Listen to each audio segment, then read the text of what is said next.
I will record too as a backup. Okay, great. Hello, everyone, and welcome to Kautsky in the 21st Century, a panel presented by the Platypus Affiliated Society. The Platypus Affiliated Society, established in December 2006, organizes reading groups, public fora, research, and journalism focused on problems and tasks inherited from the old 1920s to 30s, new 1960s to 70s, and post-political 1980s to 90s left for the possibilities of emancipatory politics today. We are located on campuses around the world and run reading groups and public fora year-round. Most recently, we ran a summer reading group on Karl Kautsky's Marxism, which was the inspiration for this panel. You can find us virtually at platypus1917.org/virtual. You can also find the Platypus Review, our forum in print, online at platypus1917.org. And you can check out our podcast, Shit Platypus Says, on SoundCloud or Apple Podcasts. Today, our panel is about Karl Kautsky in the 21st century. Known as the Pope of Marxism, Karl Kautsky was a leading figure of the Second International and the mass socialist parties of the 19th century. He became an incredibly controversial figure in Marxism after 1914, largely as a result of his opposition to the 1917 revolution. In recent years, he has resurfaced on the left as an important intellectual figure, though his legacy remains in dispute. What can we learn from Karl Kautsky's Marxism today? And our panelists, in the order in which they'll be presenting, are Adam Sachs, a lecturer in history at the University of Hong Kong, who received his PhD in history from Brown University, and is currently working on a book on Richard Wagner's Parsifal for the Edward Mellon Press. He is a contributor to Jacobin magazine. Next, you'll hear from Ben Lewis, a member of the Communist Party of Great Britain who received his PhD in Germanic Studies from the University of Sheffield. He is the editor and translator of Karl Kautsky on Democracy and Republicanism, published by Historical Materialism. Then it will be Jason Wright. He is a supporter of the Bolshevik tendency and a former member of the Revolutionary Workers' League and the International Bolshevik Tendency. And finally, you'll hear from Chris Cutrone. He's an associate professor in art history, theory and criticism, and visual and critical studies at the School of the Art Institute of Chicago. And he is also the original lead organizer and founder of the Platypus Affiliated Society. So the way that this will work is we're going to give each of the panelists about 10 minutes to give their opening remarks, and I will kind of signal you when you have 2 minutes left. We'll follow that with a quick round of responses so that the panelists may respond to each other at a maximum of about 3 minutes. And then we'll open up for audience question and answer. And the audience, you'll be able to ask a question either by typing it in the Q&A box or by raising your hand, and you can be recognized to say your question aloud. So without further ado, I'm going to hand it over to Adam. Thank you so much, Erin. I really appreciate this cherished opportunity that I have here. And thanks to Kevin as well for organizing this. I salute all of you. I admire you very, very much. And I would just like to take some time to make this figure of Karl Kautsky both more and less familiar to all of us in a three-part schema, a bit of biography, cultural biography in 3 parts. Then I'd like to address some philosophical background as well.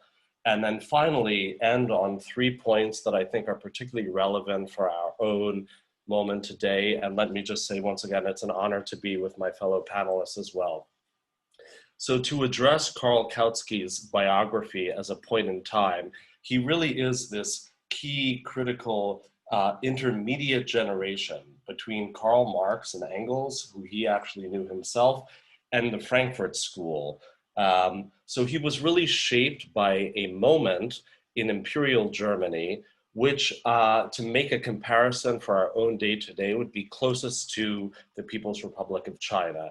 In other words, an incredible period of growth and prosperity, which is really the correlate to his own worldview of optimism as well.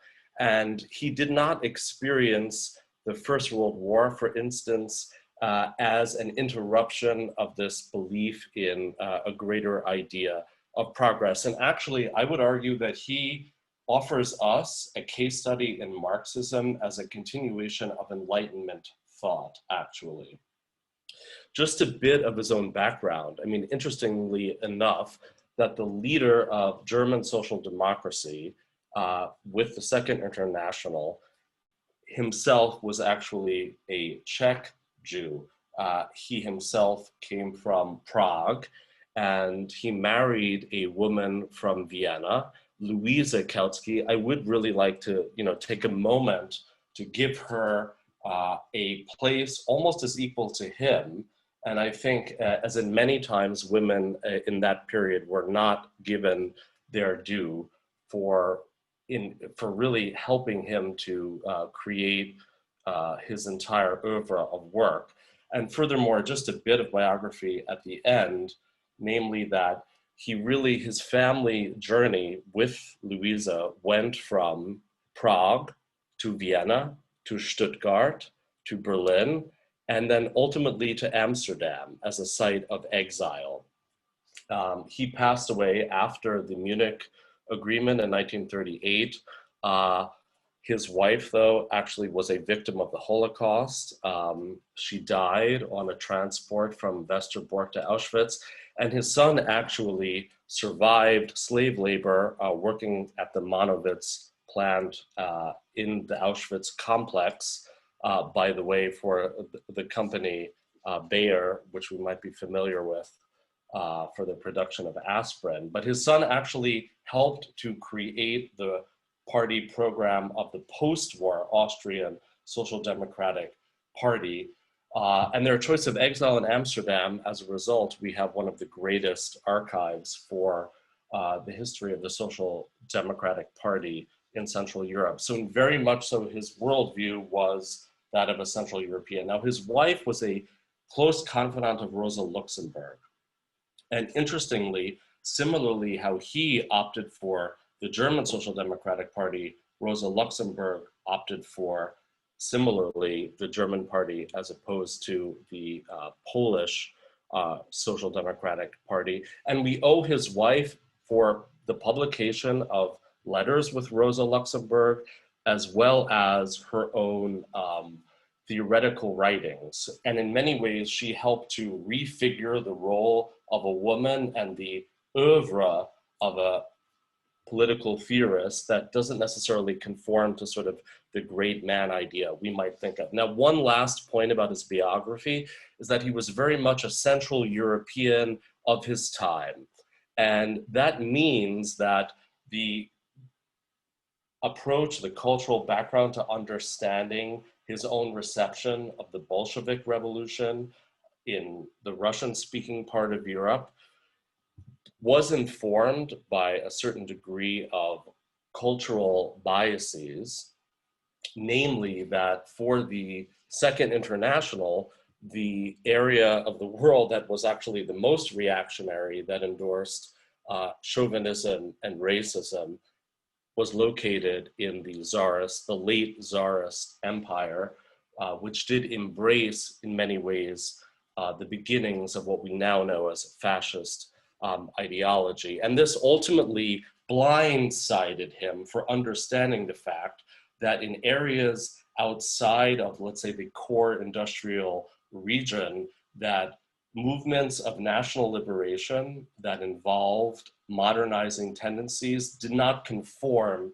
to his own Central European worldview. Moving on to his philosophical understandings and outlook upon the world was that he very much grew into and was informed by the idea of Bildung, of intellectuality, intellectualism, that very much embraced a post-Hegelian idea. And of course, we might think of Kautsky from the perspective of the Soviet Union, as was well known at the time, as a kind of opportunist, as someone who actually castigated Soviet communism as something akin to a kind of pseudo-slavery, a minority rule.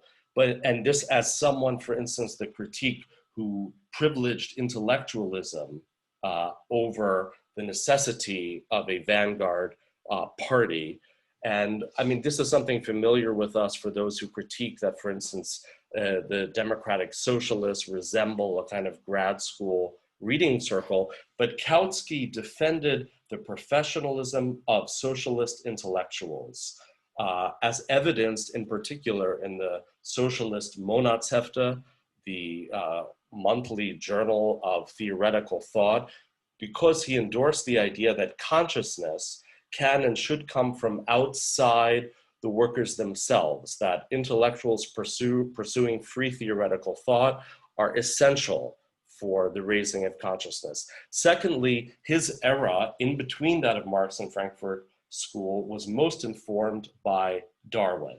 And he was actually quite clear about the influence of Darwin as opposed to Hegel. What that means is the idea we can use as a short-term scientism. This idea that laws can be apprehended, and Marxism actually provides us with a method for apprehending rational scientific laws within the development of history. And therefore, it represents a kind of break with a Hegelian, almost theological idea of the spirit moving through history to pursue absolute freedom. And finally, I think, and this is why Kautsky is an important touchstone for democratic socialism today, was his embrace of parliamentarism, namely that socialist revolution, and he absolutely adhered rhetorically to the idea of revolution, but believed it could be pursued through civil liberties, the exercise of free elections. And this is the generation, let us remember, after the Paris Commune, that believed that democracy, direct democracy, in the sense of a communal, later in the Russian term, a Soviet idea of organization, was not feasible with the growth of central planning in heavy industry, in bureaucracy, and namely, therefore, that socialists should be encouraged to enter into Congress. So I would submit that I think Kautsky would be a great admirer of the so-called squad, but that the rhetoric of revolution was absolutely central, and he shouldn't be confused with the revisionism of Bernstein, namely that there actually is no longer a kind of assumption of the state through a eschatology. Let me just make three last points, please, in the time I have remaining about his current events. He, I think, was a forerunner of the idea of immiseration. When we think today of the 1% that has gained 20 times in income, of a share of unionism that's gone down from 30% to 7%, he absolutely believed in the theory of crisis of capitalism. Secondly, that Kautsky, in a way that might seem unfamiliar to us today, objected to the idea of championing small business. He actually would have supported the idea that large, vast structures of production were the means for greater efficiency and for the improvement of the greatest number of citizens. Number two, he was extremely suspect of the autonomy of trade unions, believing in their tendency to be economist and reformist. We have the example of the AFL today in their fundraising, their lobbyism, and he actually believed that a party itself should have an idea, again, of revolution on top of that. Now, finally, my last point is that he prioritized pacifism, anti-colonialism, nationalism, excuse me. He was a great voice in denouncing the idea that the single biggest threat for workers was the dream of settler colonialism.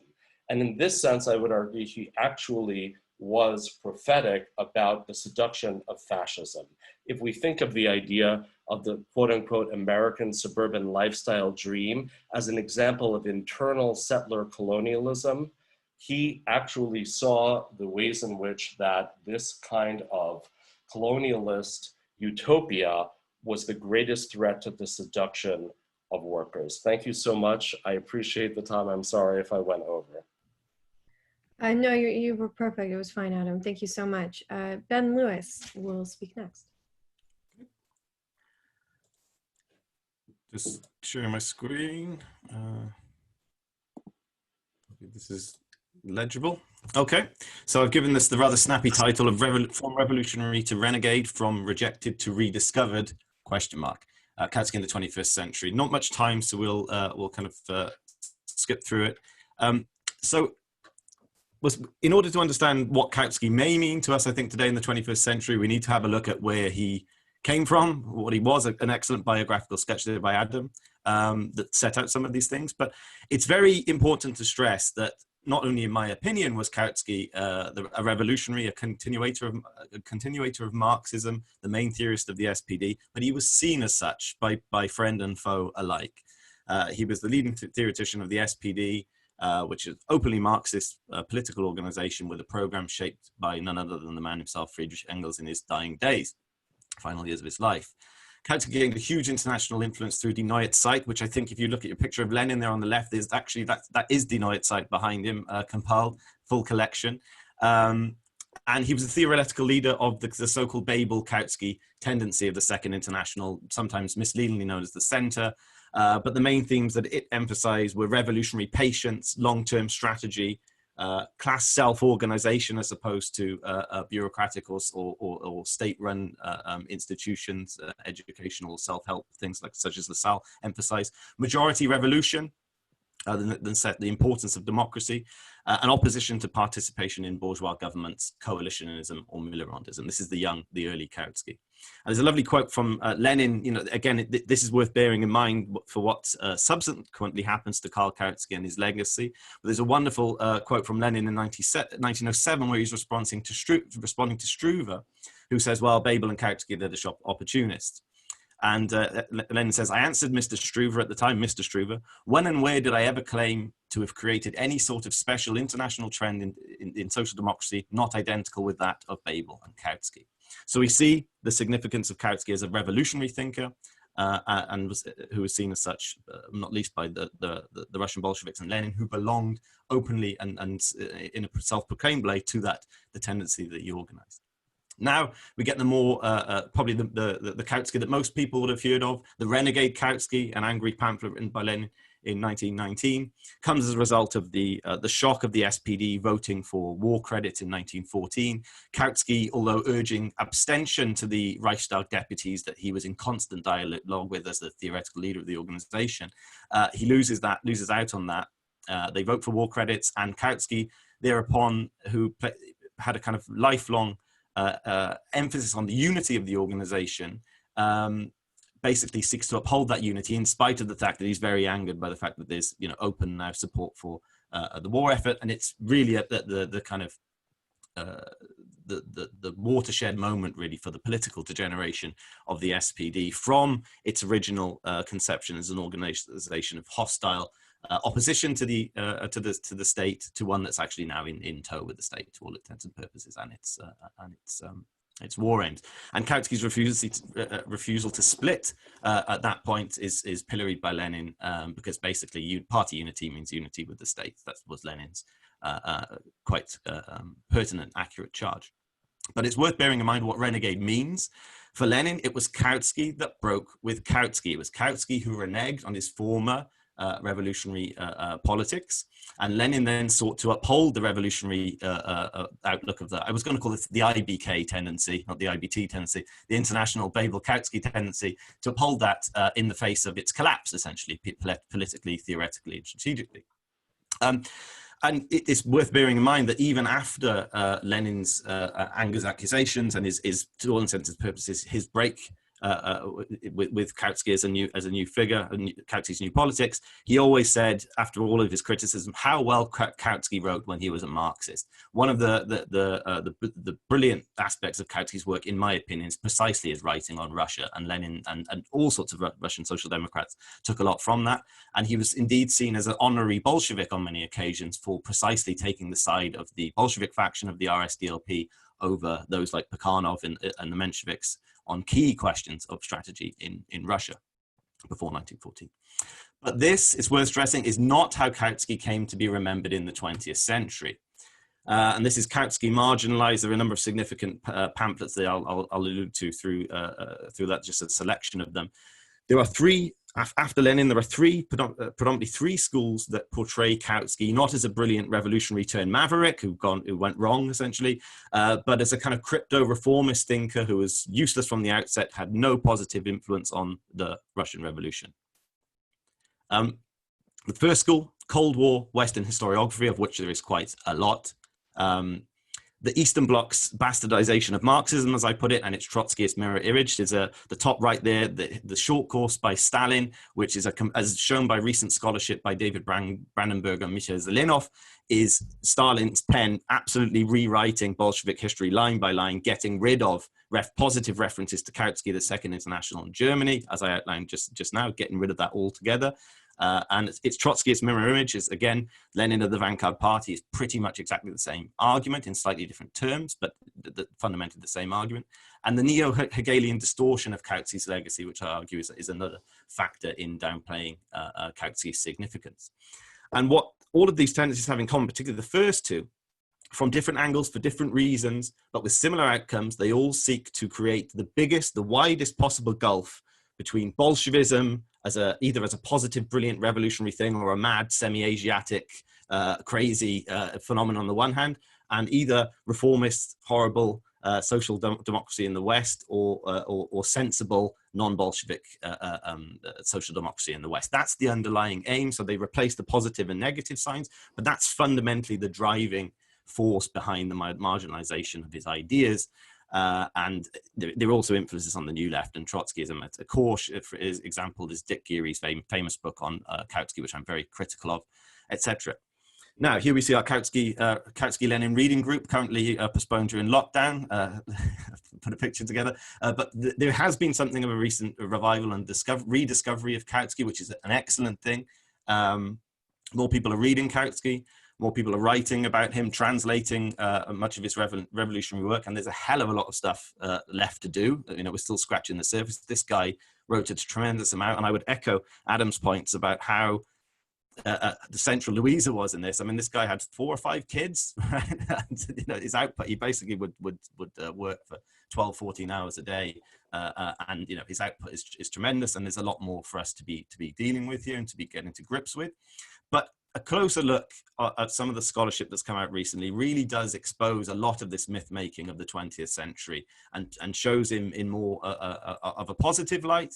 And also, in my view, crucially, it does show the significance of his influence on the revolution of 1917.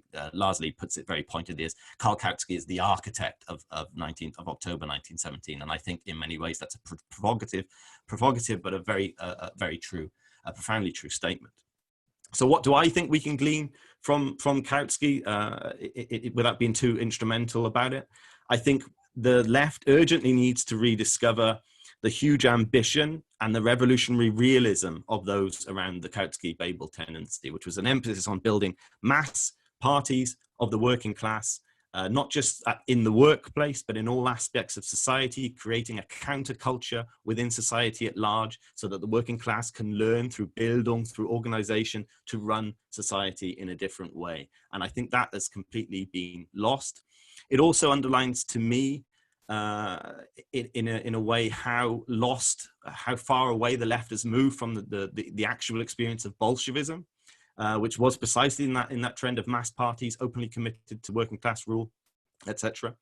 And for me, for the left today, we are at a crossroads, and I think this is really the only way that we can arrive at some kind of breakthrough in far left ideas to get somewhere near this kind of almost different world when we look back on it, where socialism and the basic ideas of Marxism were kind of common sense, not just among the working class, but amongst broader layers of society too. It was, you know, we're not there. And I think that the only way to start countering that is precisely to achieve some kind of breakthrough is that kind of vision that needs to be rediscovered quite urgently amongst the left and not dismissed as some kind of, you know, anti-Bolshevism.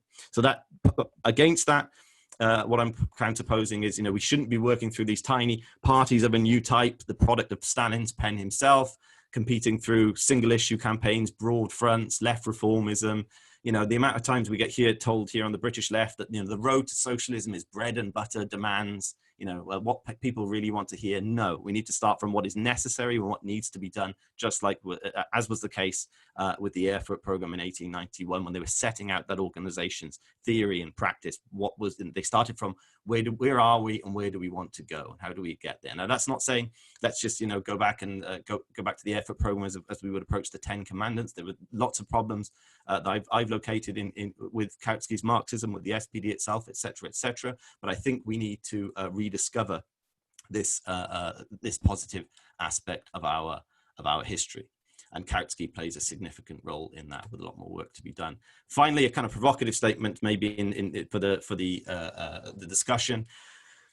While there has been a rediscovery of Kautsky, I don't think yet there is also in some ways a continued distortion, in my opinion, and a kind of continued instrumentalization of his of his legacy, or maybe of certain aspects of his legacy. I would say that, right? We always have to approach Kautsky's legacy with the caveat that there was a big change, a big rupture in the man's thought. So I don't think, I'm certainly not of the view that, Kautsky's democratic socialism really is the democratic socialism so-called of Sanders, Corbyn, etc., etc., etc. There are very positive lessons to be drawn about using parliament, etc., which I'll go on maybe into the discussion, but I do think we have to be clear that these were openly parties that were openly committed to socialist revolution and working class rule, not getting into Congress and going from there. So I think that's an important point to take into account. I'm very happy that there is this rediscovery. I'm happy to play my small part to it as well. But I do think we also need to be careful of kind of continued distortion and or instrumentalization, both as historians and as leftists. So I will finish there. Thank you very much. Thank you so much, Ben. Oh, great. We can, yeah. I'll stop sharing. Share that afterwards too. We can. Okay. Next, we're going to hear from Jason Wright. Hi. The topic of Kautsky in the 21st century itself feels highly anachronistic, since Kautsky's political relevance in his own lifetime so clearly terminated with that period of world history that Eric Hobsbawm so aptly named the long 19th century, i.e. the opening guns of World War I. As one fairly sympathetic biographer writes of Kautsky, even though he did more to popularize and standardize Marxism to create an orthodoxy than did any other individual save possibly Friedrich Engels, no major movement anywhere in the world called itself Kautskyist.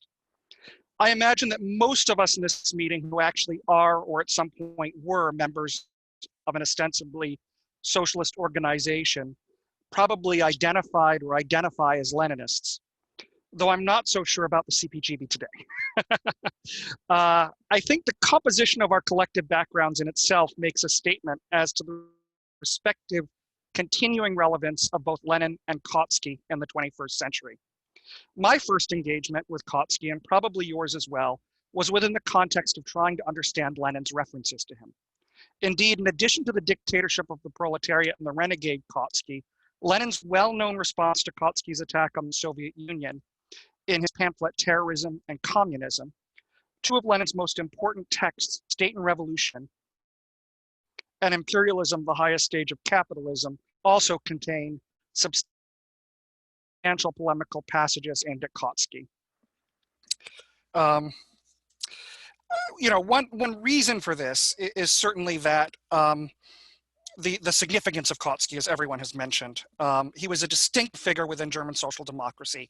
He clearly achieved the same level of recognition and moral authority as the German socialist founders, William Liebknecht and August Bebel, and yet, uniquely among the party's leaders, he was never an officer in a trade union or an electoral candidate in the Reichstag, and he never ran for party office. His highest elected position within the SPD was as a conference delegate.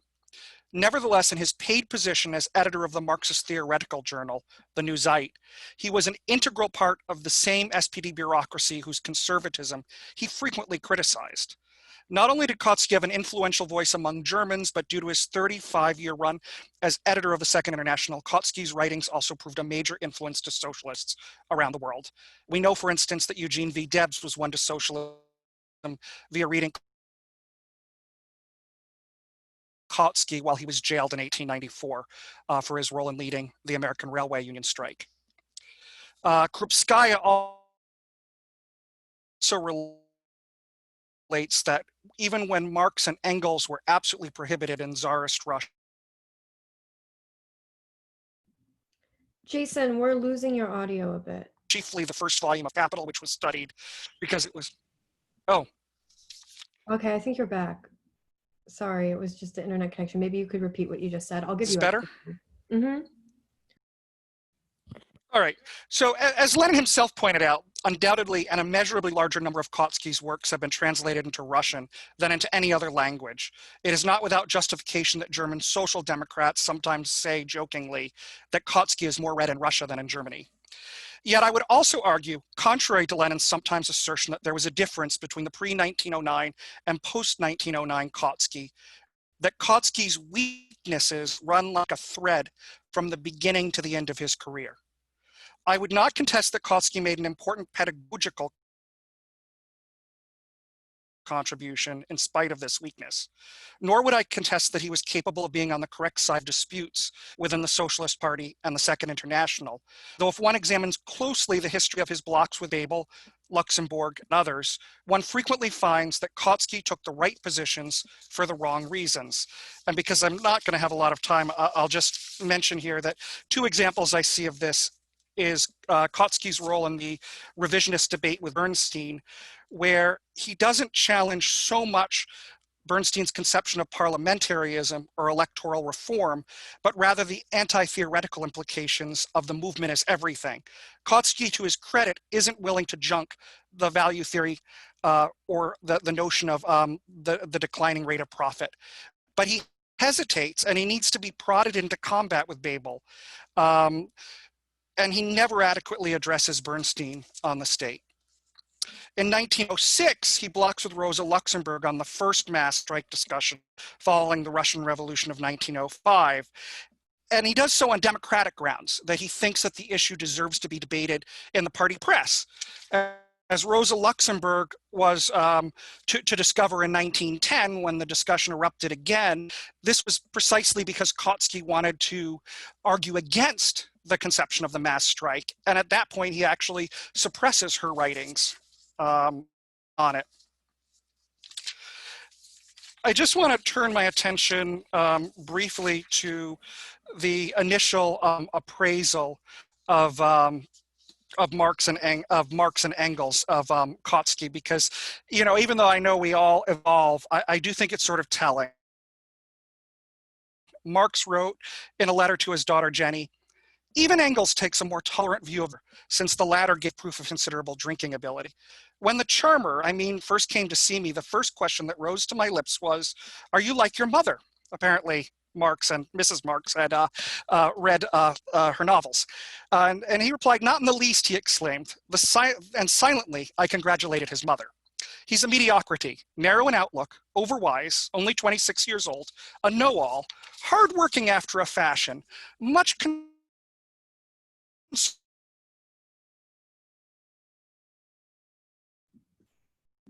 Jason, the rest a decent fellow in his own way can." We lost the last bit of what you said, Jason. I think your internet is cutting in and out. Sorry. Nevertheless, you know, there does develop a strong working relationship between Kautsky and Engels in particular. Kautsky's main political development and opportunity occurs when he finds a wealthy benefactor in Hochberg, who also is employing Bernstein as his private secretary. He's won to Marxism before that meeting with Marx by studying anti-Düring with Bernstein. And he returns after, you know, some period of time working in London to the New Zeit when the anti-socialist laws are being appealed. And at that point, there's a need for the creation of a new party program. And I just want to, take what little time is left of me to discuss the Erfurt program in part. As comrades are probably familiar, at the time of the SAPD's foundings from a fusion with the Lassallians, there were massive inconsistencies in the way that Wilhelm Liebknecht and the followers of Lassalle cobbled together this program. And Marx identified significant confusions on the way that this addressed the roles of the state. This was something that Marx and Engels actually threatened to refuse to endorse, to publicly distance themselves from. Bebel was still in prison at the time. Liebknecht had been out for about a year. Marx wrote his critique of the Gotha program, challenging what they consider to be the dangers of reformist illusions being bred by the sloppy formulations in the program. And in 1891, when the now legal party is going to emerge, Liebknecht and Kautsky counterpose separate programs, and Engels sends the critique of the Gotha program to Kautsky and urges him to publish it. And I think is hoping really that Kautsky will draw certain lessons from the critique that Marx made. In the end, he does improve it, which Engels acknowledges, but he also carries over some of the same errors. And I just want to touch on this just really quickly.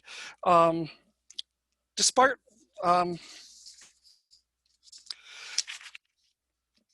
the political demands of the draft have one great fault. It lacks precisely what should have been said. If all the 10 demands were granted, we should indeed have more diverse means of achieving our main achieved.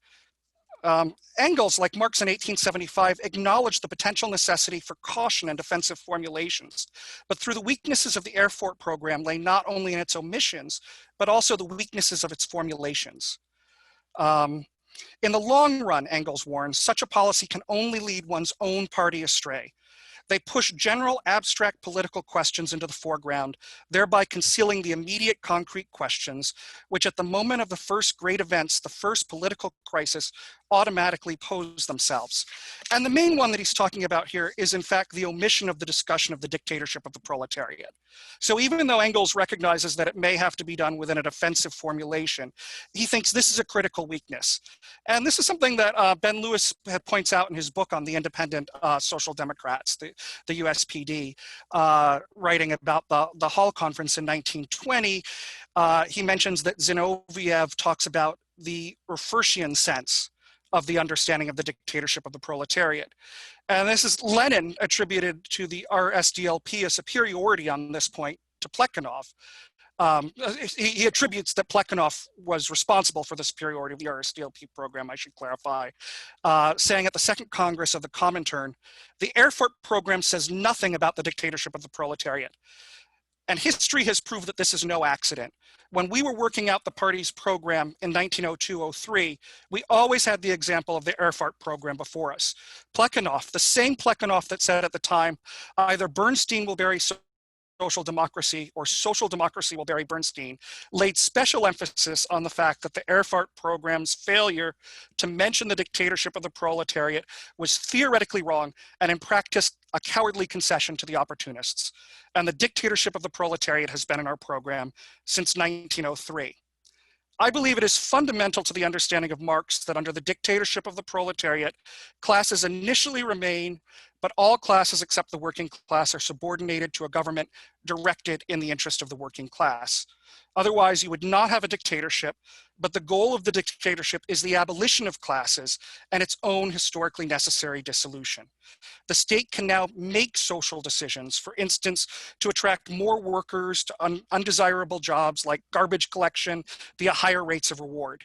Initially, the dictatorship of the proletariat is necessarily a temporary transitional phase that is neither socialist nor communism. Socialism is the abolition of classes under the transitional period where there are no classes but the state lingers because the distribution of standards in society still remain unequal. The state directs production and administers the product and services created by labor. Until the sufficient reorganization occurs and the material basis for communism is achieved, the standard right of the citizen under socialism to resources is thus not true communism, but simply a fair allocation of resources than under capitalism. Virtually all the great crises in the history of the socialist movement stem from either the failure of the confidence in the agency of the working class, and consequently the desire to substitute some alien entity in its place, or the failure to comprehend the nature of the state. The fatal weakness at the heart of German social democracy is thus just a link in a long chain that leads to many and various dead ends and betrayals. The rejections of the Bolshevik Revolution based on an abstract and idealistic conception of democratic rule, the SDP's entering into a government with the remnants of the Kaiser's regime and failure to aggressively purge the military and police, the fatally flawed Stalinist conception of socialism in one country, Allende's tragic and deadly commitment to the Popular Front. Within the Trotskyist tradition, certainly the abandonment of a program based on revolutionary Marxism by all manner of state capitalist theoreticians represented a similar regression to the level of the Second International. The same confusion on the state also characterizes, in its own way, the failure of so many post-Trotsky Trotskyists to first recognize the overturn of capitalist property relations in the deformed worker states, and to recapitulate the same confusion at the point when counter-revolution triumphed. I know I'm out of time, so I want to stop there, but maybe during the discussion or in the summary, I can touch a bit on what I see as the problems that Kautsky has with the agency of the working class, and why I think where to begin, as Joseph Seymour argued in Lenin and the Vanguard Party, is really the beginning of looking at what the party needs to be and not a finished final work. So thank you. Thanks so much, Jason. And finally, we will hear from Chris Cutrone. Hi. For me, the question of the legacy of Karl Kautsky's Marxism is not as a Marxist, but rather as the Marxist. He was the theorist not of capitalism or socialism, but of the working class's struggle for socialism, the social and political movement, and most of all the political party that issued from this movement and struggle. Kautsky articulated the historical and strategic perspective and the self-understanding of the proletarian socialist party.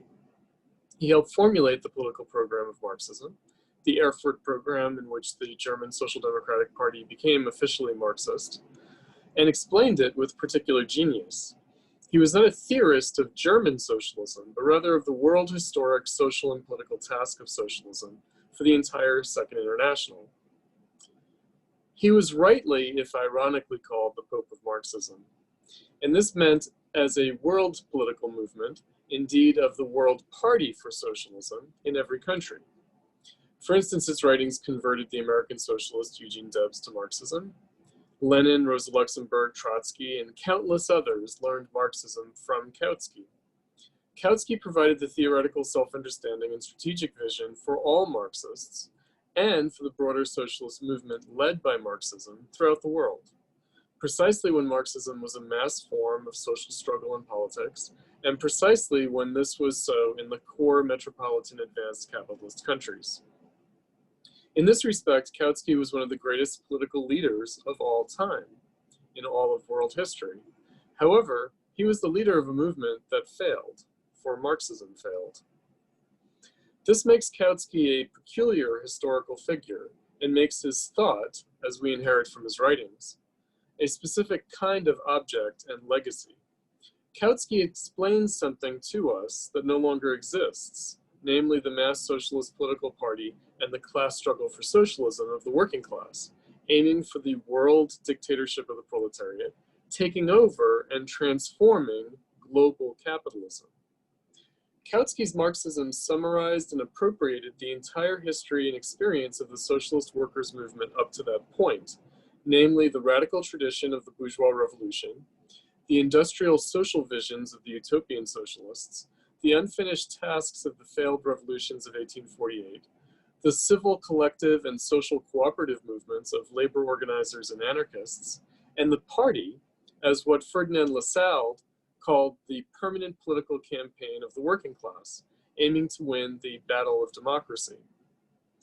But the history of socialism had exhibited antagonisms and conflicts between its various aspects and protagonists.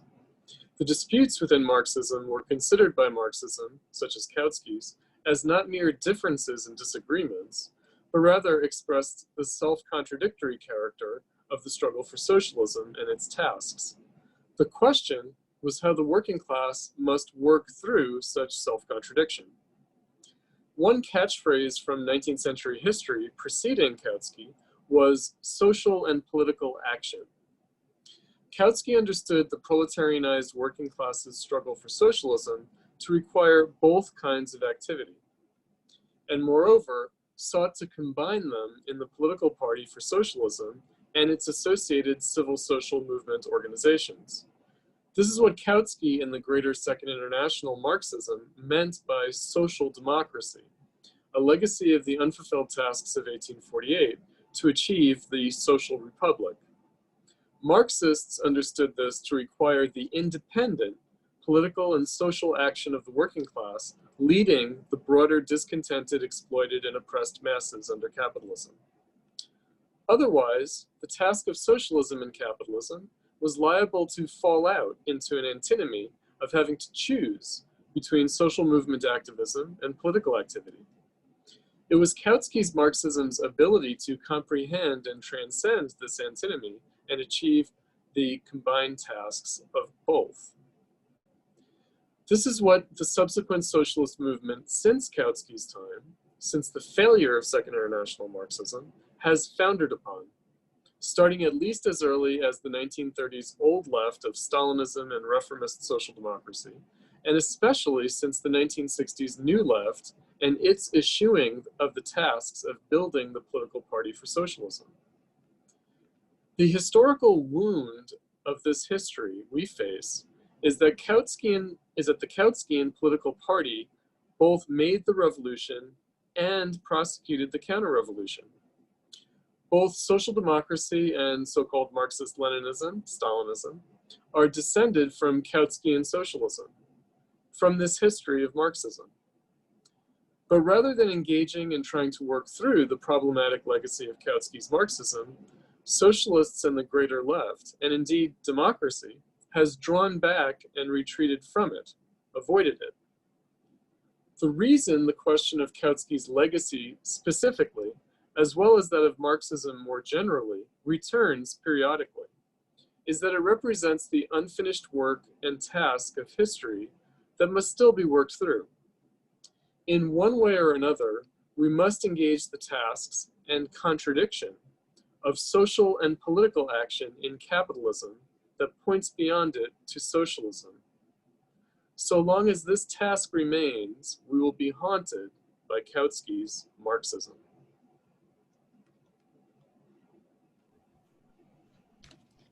Thank you, Chris, and thanks to all the panelists. Now we'll have some time for responses. Keep them at about 3 minutes. I just wanted to flag maybe a couple of points of contention that seem to come up in the opening remarks that you may or may not address in your responses. The first being that, Adam, you said during your opening remarks that you think Kautsky would have supported the squad, and then Ben ended his remarks with his provocation that the use of Kautsky to tail Corbyn and Sanders is problematic. So I wanted to point that out. And then a couple of things between Ben's remarks and Jason's remarks that came up for me. Or one, obviously, Joseph Seymour's Lenin and the Vanguard Party pamphlet was kind of a point of contention in your two statements. And also, Ben, you talked about how Kautsky really valued the role of the professional intellectual within the party, whereas it seemed to me that in Jason's remarks, he kind of referred to that as Kautsky's bureaucratic role in the party. And then finally, I think the Erfurt program kind of came up for everyone, but in different ways, even in Chris's remarks, in terms of social and political action. So I just wanted to put those on the table, but we'll do responses, and feel free not to address those or to address those. And we'll do responses in the order that you spoke. So Adam, if you could go first, that'd be great. Thank you so much, Aaron. It's a great pleasure. I appreciate all of my fellow panelists and salute you all. I mean, just to respond to, first of all, the idea regarding the role of Kautsky as an ideal for democratic socialism today. I do think that his conception of optimism and progress, and in particular, the idea that socialism is actually a scientistic idea that can be perceived through a rational means of study and is actually the product, I mean, in a way, he is prefiguring Gramsci's idea of hegemony, the idea that namely, with the growth of more representative institutions, in particular, the development of the state as a model of provision for more and more people, that ultimately it still is a gradual process of domination, not connotated negatively or oppressively, but nevertheless, over time, domination is something that is within the reach of socialist political activists, politicians, and intellectuals. And therefore,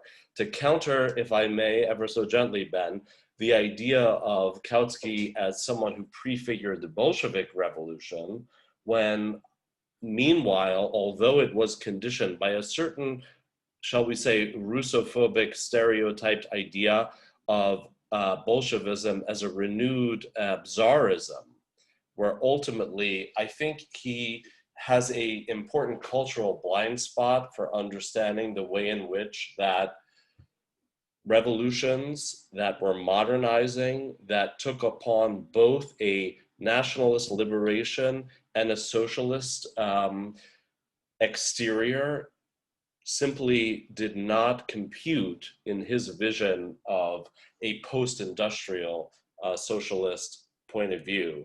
And meanwhile, just to bring it down to a more present tense, vital idea, I do think the idea that essentially socialism is something that can actually be infused and grown through a consciousness of a kind of progress and an ideal of human optimism continues an essentially Enlightenment idea.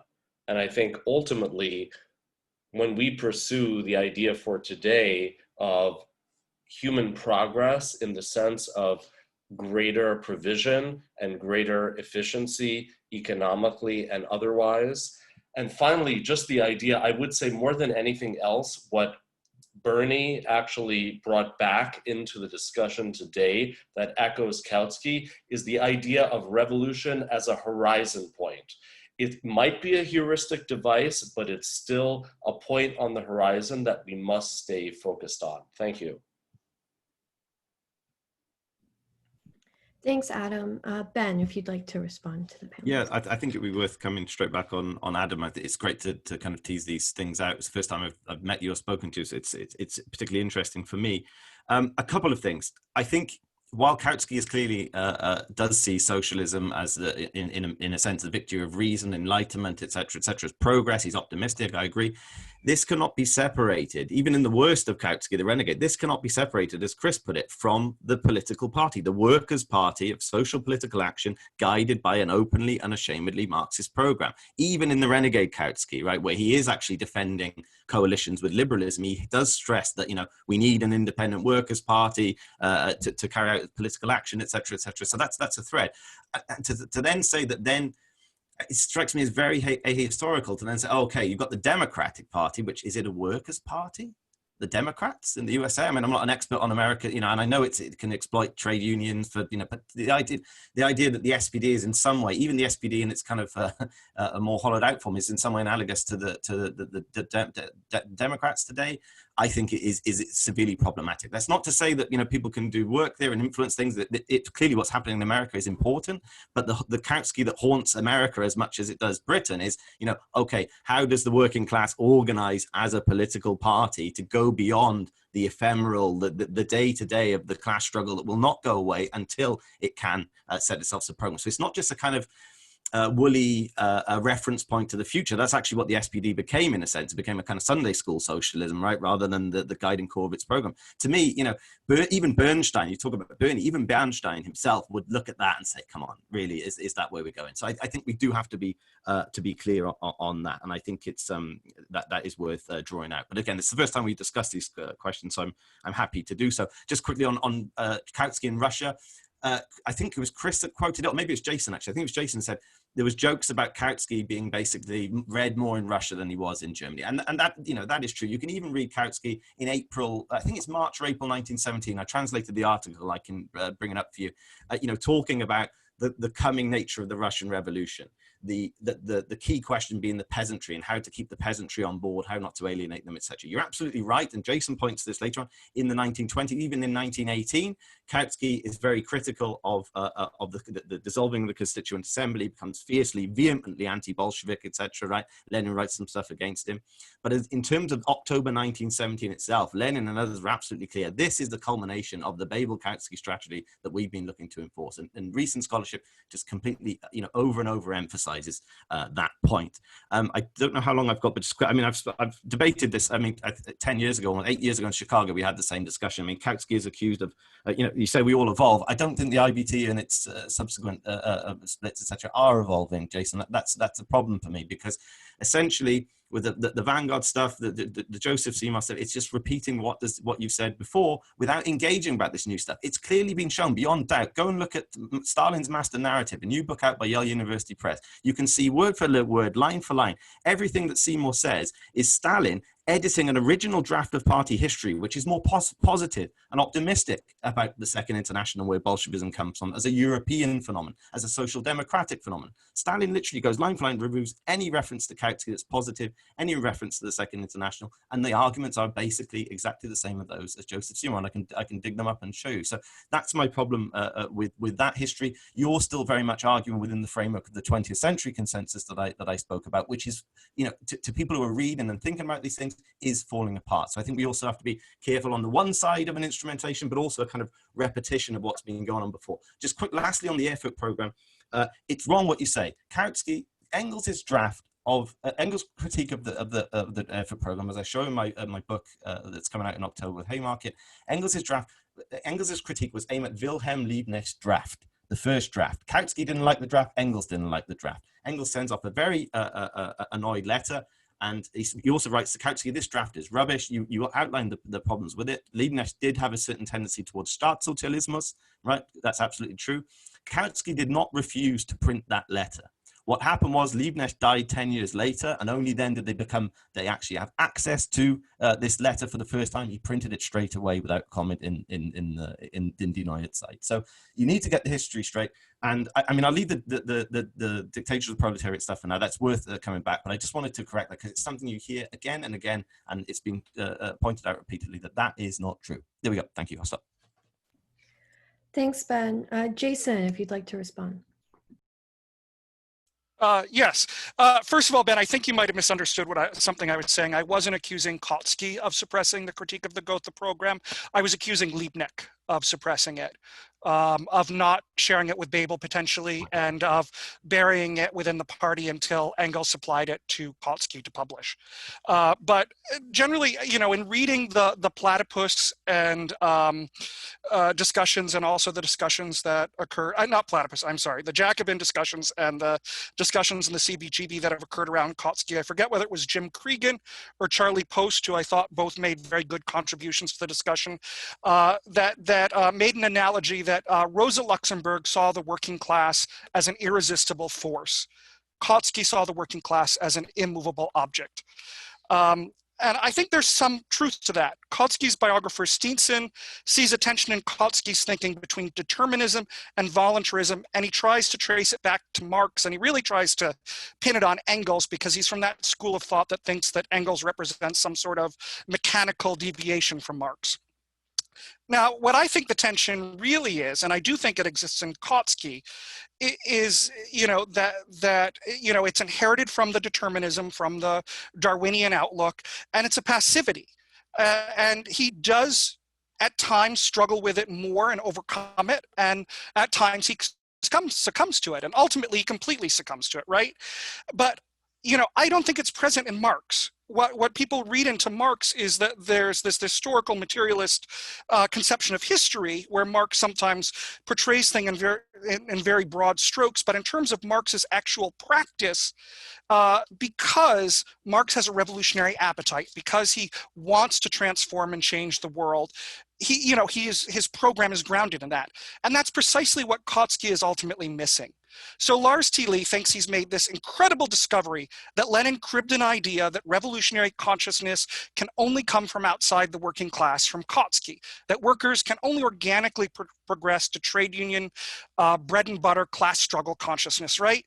Absolutely true. Lenin never is trying to hide that, right? He's saying that he learned Marxism, and I agree with the other speakers on this, from Kautsky, that Kautsky's his initial model. And, I think what's different and what Joseph Seymour is pointing out to defend Lenin and the Vanguard Party is that this concept is not the end for Lenin, that it's the beginning. That, while Lenin is ostensibly accepting the idea that the Socialist Party in each country should be a party of the whole class, in his actual practice, because for him, program is generating theory, he's actually purging the party.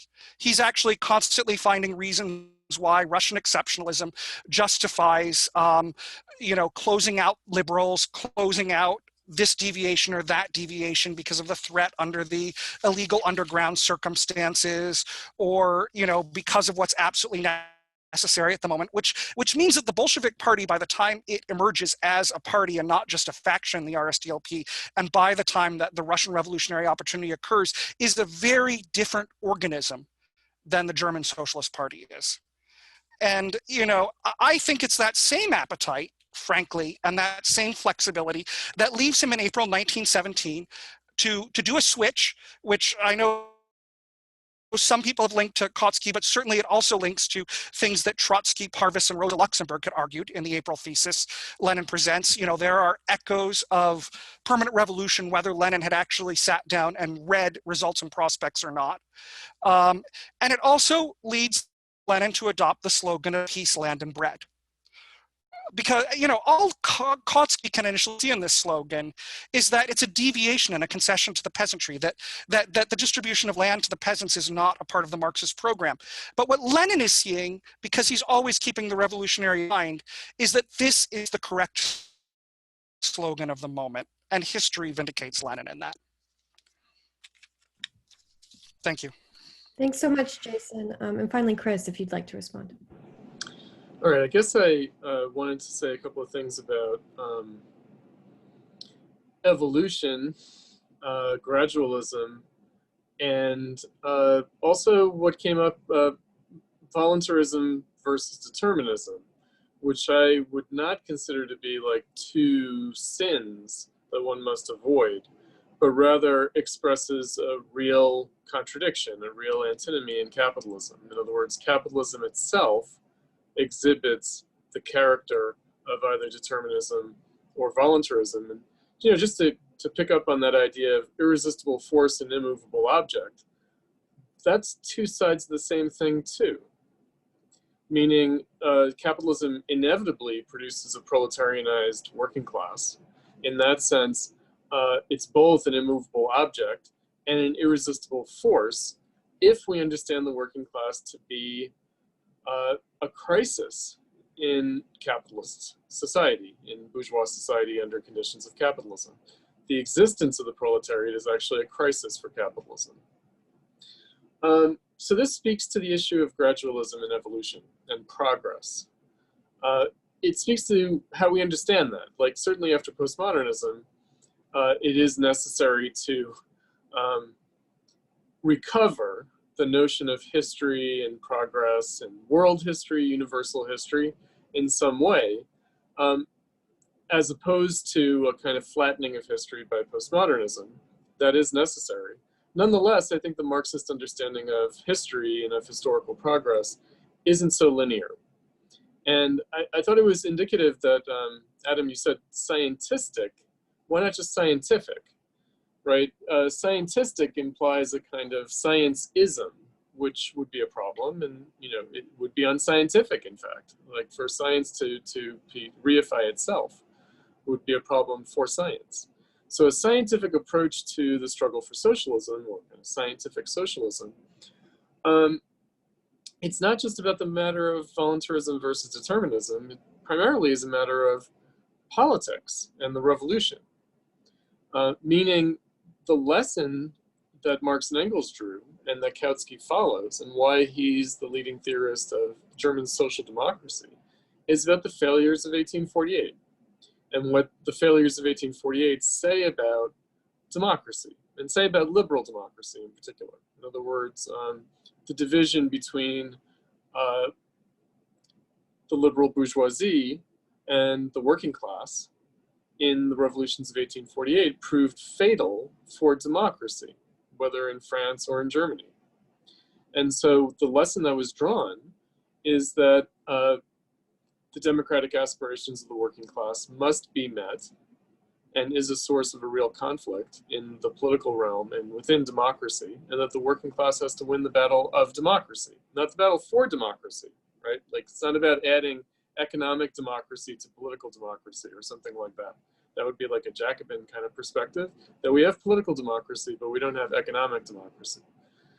No, we really don't have political democracy either under capitalism. And the limits of democracy are demonstrated in the history of revolution since 1848. And so I would say that, Kautsky's the theorist really explicitly. I mean, some talk was made of, does he use the term dictatorship of the proletariat in the effort program? No, but what are we to make of that?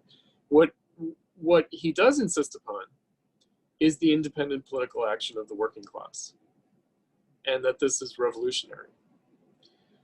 So it's not about a kind of progress from political to economic democracy. It's not about a progress in gradual socialization of democracy. That is the kind of Bernstein view, which I wouldn't want to caricature either. I thought Ben Lewis was correct that even Bernstein wouldn't embrace the DSA, right? The DSA is sub-Bernstein, let alone the Labor Party or the Democratic Party in the United States. But the DSA itself and momentum in the Labor Party are sub-Bernsteinian, because Bernstein also thought that the independent role of the working class was crucial. So again, I think that Kautsky is the theorist of the independent social and political action of the working class and the need for a proletarian socialist party. And that as such, he expresses an enduring necessity in capitalism, meaning even when there really isn't a socialist movement, even when there aren't socialist parties, this question comes up, right? The question of democracy and capitalism versus a kind of arbitrary statism, and also a kind of anarchist kind of civil social realm. It poses the task of what Marxists used to call proletarian socialist revolution. And Kautsky is the theorist of that. He is. I mean, not to say that's not a complicated question, and there aren't issues that come up within that task, but fundamentally, he was a theorist of that task. Thank you so much, Chris, and to all our panelists. We're now going to open up the Q&A. I see there's a hand raised. So there's two ways that you can ask questions. One, you can put a question in the chat box and I will read it aloud. Or two, you can raise your hand and you will be recognized to give your question. So I think first we'll recognize the question from Platypus London. Hi, can you hear me? Sorry, it's Ephraim. I'm just on the Platypus London account, but that's not my real name. I've got two questions. One is directed at Adam, and I think it kind of follows on from some of Chris's comments about distinguishing Kautsky from Bernstein and the question of the state. But I do agree with you, Adam, that there's, Kautsky comes from this kind of, represents Marxism following this Enlightenment tradition and this, this issue of progress and Kautsky's optimism. But I think what you're avoiding there is perhaps liberalism, right, by calling it Enlightenment. And you described the idea of progress today as being increasing provision, presumably meaning provision from the state. Now, it's not clear that that is progress at all. In fact, it would be inimical to the kind of liberal politics that Marxism sought to take up. And really, when I think about the Squad and AOC and the DSA and really kind of leftism more generally today, it seems like their emphasis on increasing provision is based on a pessimism about humanity and our ability to solve our social problems and to advance society, such that an increasing role of the state is required. And I don't think that's the progress that Kautsky or Marxism had in mind. So I'd like you to clarify what was meant by progressive provision and whether that is in fact, how you see that as enlightenment or liberalism, or maybe why you left out kind of classical liberalism, from that characterization of the Enlightenment. My second question is more on the dispute between Ben and Jason, because I think, we do feel here to, something that was once whole that's been kind of shattered into two parts that can't necessarily be put back together by the experience of the Russian Revolution in the 20th century. And I think, because Jason tried to say, well, look, Lenin, that Joseph Seymour's point in Lenin and the Vanguard Party is that there is a development in Lenin. He does, Seymour does argue for a grounding of Lenin in Kautsky, but that he does develop, right? And I think what's missing in talking about that, and I'd be interested to hear everyone's thoughts on this, is the crisis of Marxism, right? The crisis of the party.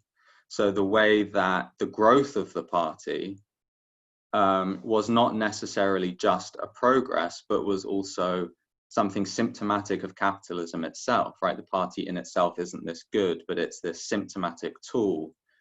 And that the crisis in Marxism, the crisis of the party, was taken by people like Luxemburg, Lenin, and Trotsky to be a symptom of the ripeness of capitalism for revolution. And so I guess, I wanted to get Ben's kind of response to that, because there is a way in which upholding Kautsky and, the political tasks of the party does, I think what Jason's trying to get at is there was a crisis of the party, and Marxists tried to treat that as a symptom of capitalism itself. Great. Thank you so much, Platypus London. Very appreciated. Let me plunge right into your very helpful comments here. First of all, I would absolutely assert for Kautsky as a post-liberal thinker. In other words, I would not at all imply that the word enlightenment in any way means anything more than a kind of cultural disposition, as opposed to an embrace of any kind of free market liberal idea. On the other hand, I would say that, as you rightly point out, the idea of provisionism in the sense of a Bismarckian socialist white revolution, in other words, a kind of proto-corporatism, which I think we're familiar with the so-called socialist component of fascism, was a major blind spot, arguably, with Kautsky himself. In other words, I don't think that he quite realized that the development of the welfare state could actually disable what for him was an idealist and intellectual scientific notion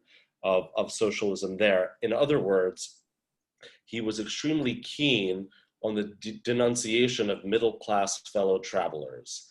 And what I mean by that is something that we can see quite active today in contemporary politics in the US. In other words, the idea that trying to make economist gains, small gains for workers on the level of trade unionism actually repelled potential liberal voices in the middle class.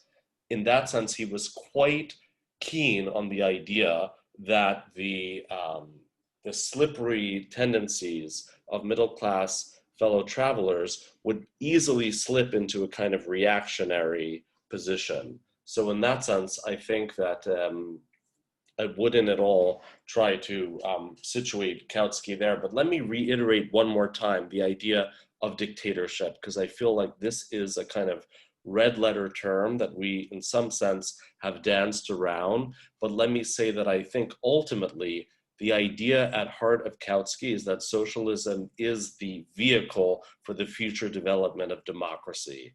And the ultimate betrayal, therefore, within Bolshevism was an embrace of a dictatorship suppression of the civil liberties and the use of methods like free elections, which for him were the ultimate vehicle for the realization of socialist aims. Thank you.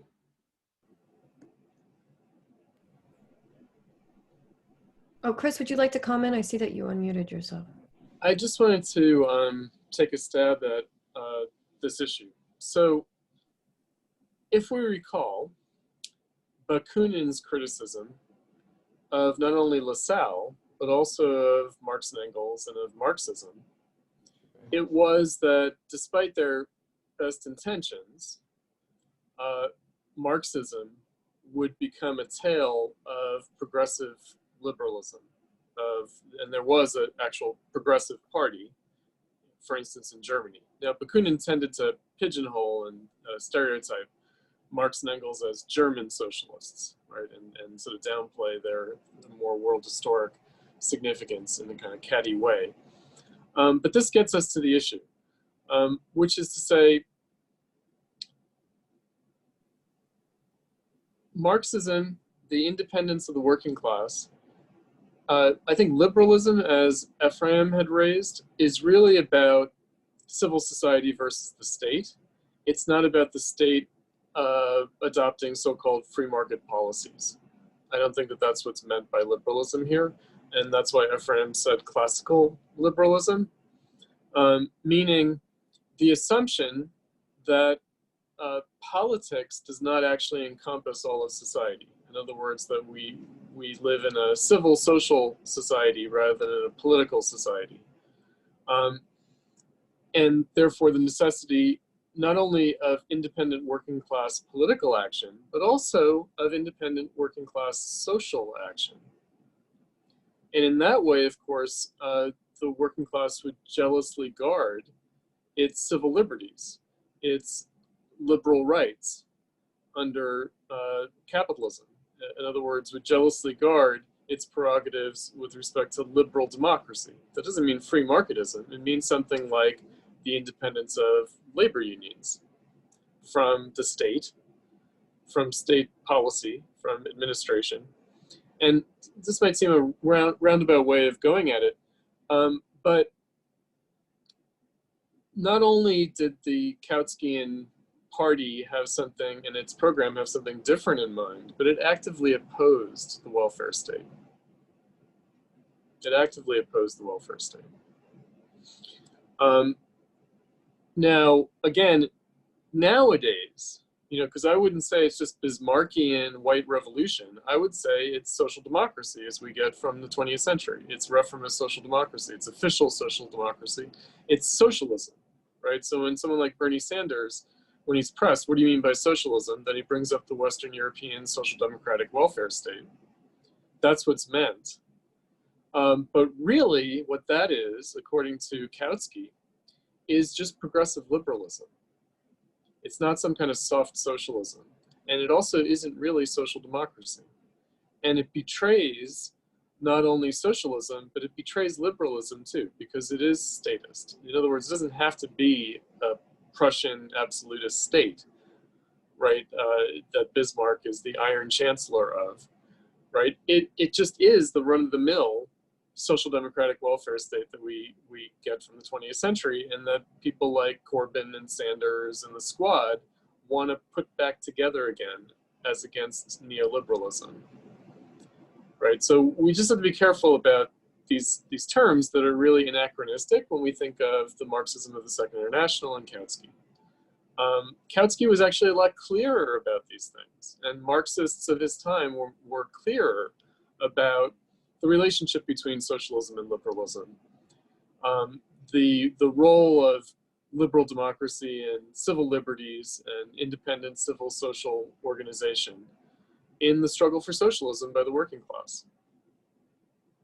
So it doesn't have to be like the corporatist state in the sense of like a union of corporations and labor unions in the state. It doesn't have to be like nationalism. At a more fundamental level, it's also about the rather limited notion of the role of the state. Right? We just assume socialism is statism. Not at all for Kautsky or for his students, Lenin. Now, the Russian Revolution is the necessities of the Russian Revolution are kind of a terrible example to try to read back into what was meant originally by Marxism. So Rosa Luxemburg, for instance, said, well, of course, Lenin and Trotsky are good comrades, but circumstances are forcing them to do things in Russia that we will not be able to underwrite. Okay? How much more true of forced collectivization and Stalinism and crash industrialization? This is the image that we have of socialism, and it's just fundamentally false. And it's not something that Kautsky neglected. It's something that he actually actively understood and opposed with respect to the capitalism of his time, of the late 19th and early 20th century, the era of monopoly capitalism, imperialism, the capitalism of the imperial state. Right? This was not something that just revealed itself later. It's something that was well understood and that we capitulated to in the 20th century.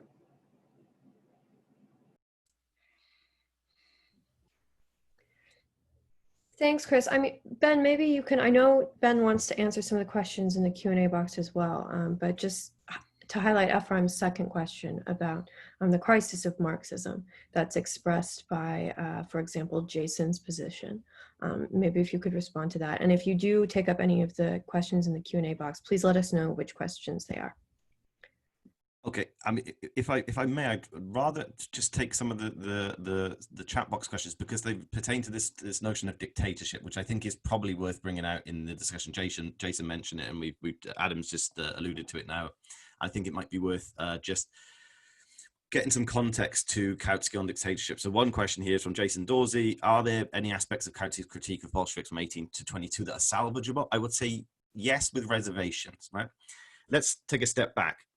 The dictatorship of the proletariat, and Jason is quite right here to stress this point, for Marx and Engels, is the form that would take is the democratic republic. That's the form that they envisaged for that, right? It had particular features, that also can be found in the political demands of the Erfurt program, for instance, and that was in large part drawn on the experience of the Paris Commune, which is basically, despite its kind of rather exotic name in English, a local Paris city council that elected a bunch of socialists, right? And then they set about doing that. So that's what they kind of saw as the dictatorship of the proletariat. It was not in any way counterposed to majority revolution, majority rule, right?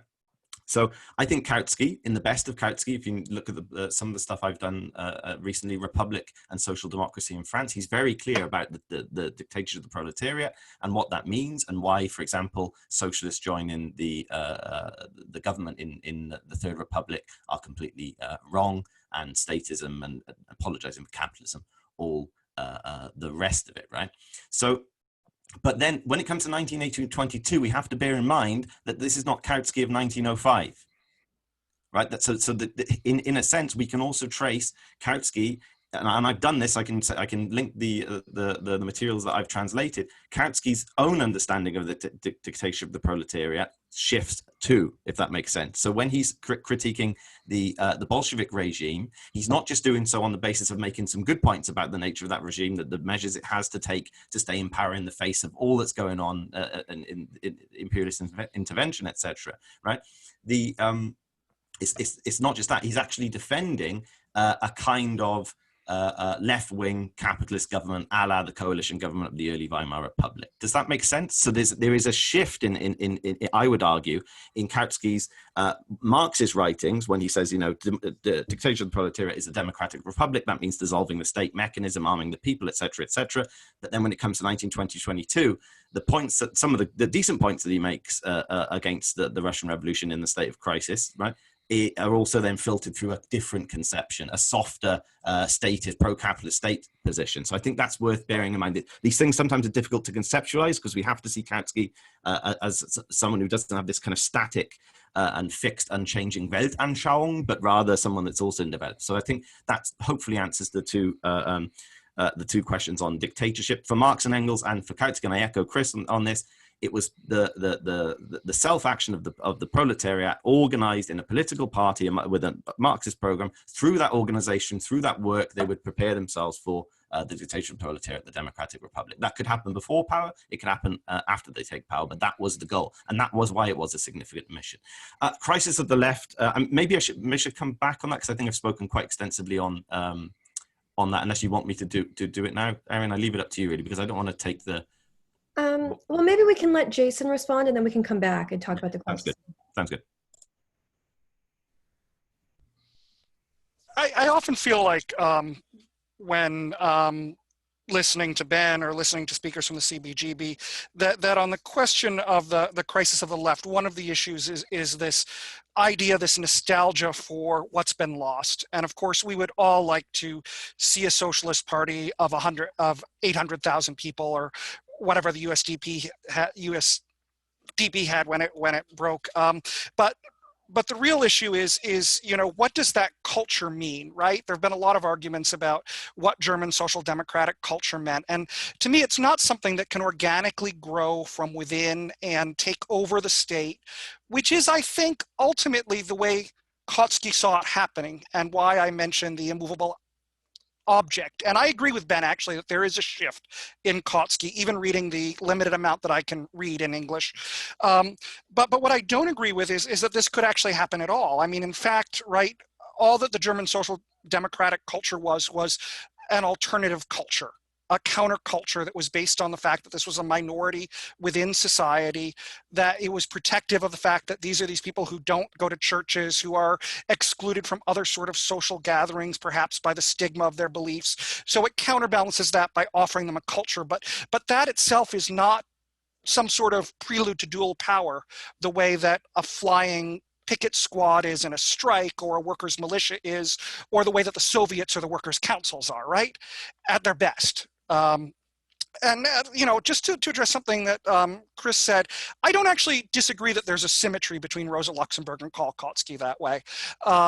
You know, for Rosa Luxemburg, it was that spontaneity, and this is why she fixated so much on the mass strike, would renew the Social Democratic Party. Kautsky, I think, thought that the German working class couldn't be stopped no matter what, because it was just going to grow.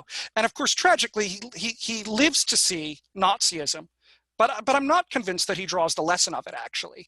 I mean, there are certain writings where he implies that the Bolshevik counter-revolution, as he thinks of it, is actually worse because it's done in the name of the working class. And we can understand that, but that's a very liberal conception, ultimately. I'll end there. Thanks. Okay, if I could just jump in for a moment. So the later Kautsky, who turns against the Bolshevik Revolution, or against the October Revolution, really, he sees a Thermidorian role played by the Bolsheviks, in the sense that he thinks that the Russian Revolution has been limited to a bourgeois revolution. And so he sees the Bolsheviks as being both Jacobins and a kind of Thermidorian reaction bound up into one. I mean, there are all sorts of problems with the way Kautsky tries to make sense of the Russian Revolution. We should also not only pay attention to the fact that he condemns the role of the Bolsheviks in the October Revolution, the dismissal of the Constituent Assembly in particular. But later, he says, well, you know, maybe the Bolsheviks were justified after all. In other words, he expects them to fail. He expects them to fall from power, and when they don't, then his attitude is, well, they must have been justified by history in some way, by their success, right? And that points to a philosophical problem. Maybe it's this problem of progress and faith in progress and faith in humanity, you know, that a kind of affirmative view of history ultimately. So, you know, he was against the gamble that the Bolsheviks made in the October Revolution. But then that opposition softened and he came to affirm it in a particular way once the gamble seemed to pay off. But again, he kind of limited it to a democratic or bourgeois revolution in Russia, which is, you know, taking on a kind of Napoleonic phase, you know, with Stalinism, or something like that. I mean, that basically is the way he kind of, he also, you know, has a snarky eulogy for Lenin in 1924 that's worth looking at, in which he says, you know, maybe Lenin is the greatest political leader of all time, caveat, as a Russian revolutionary in a backward country, right? You know, in other words, as a bourgeois revolutionary, and as we know, socialism is supposed to go beyond the bourgeois revolution. Sure. So I think that, you know, it's not just a matter of position taking. You know, what was Kautsky's position on the October Revolution and on the role of the Bolsheviks? But really, it does get to deeper issues of the understanding. Now, dictatorship, right? Political rule. And as Engels said, political rule is especially in a revolution, is authoritarian. It is. And that's not the be all and end all of it. The question is, what's the role of that political rule in a socially transformative process? In other words, what's the role of that in achieving socialism? And so I'll just say, you know, it's obvious. Kautsky, before, you know, the crisis of World War I and the crisis of the Russian Revolution and the German Revolution, etc., they both agreed that the goal of socialism was to overcome the necessity of the state, to overcome the necessity of political rule, that capitalism made necessary. And again, in that way, it harks back to classical liberalism and a withering away of the state. The first theory of the withering away of the state is liberalism. And I would say Kautsky and Lenin, Kautsky and his followers, agreed with that perspective, that the goal is to overcome the need for political rule. So the need for political rule in capitalism is the Bonapartist capitalist state, and the need for political rule in the proletarian socialist revolution is still as a function of capitalism. So, you know, understood, like according to the critique of the Gotha program or Lenin's The State and Revolution, when the working class takes power, you're still living under capitalism. And insofar as capitalism is overcome, then the necessity of such political rule and the necessity of the state per se withers away, is overcome. That's the goal. That sounds like utopianism to us now. But actually, they had reason to believe that this was practically feasible. And their entire strategy was based on this. And by the way, it also means the withering away of the need of the party. The party exists to make the revolution. After that, its particular necessity dissolves. Faster than the dictatorship of the proletariat dissolves, in fact.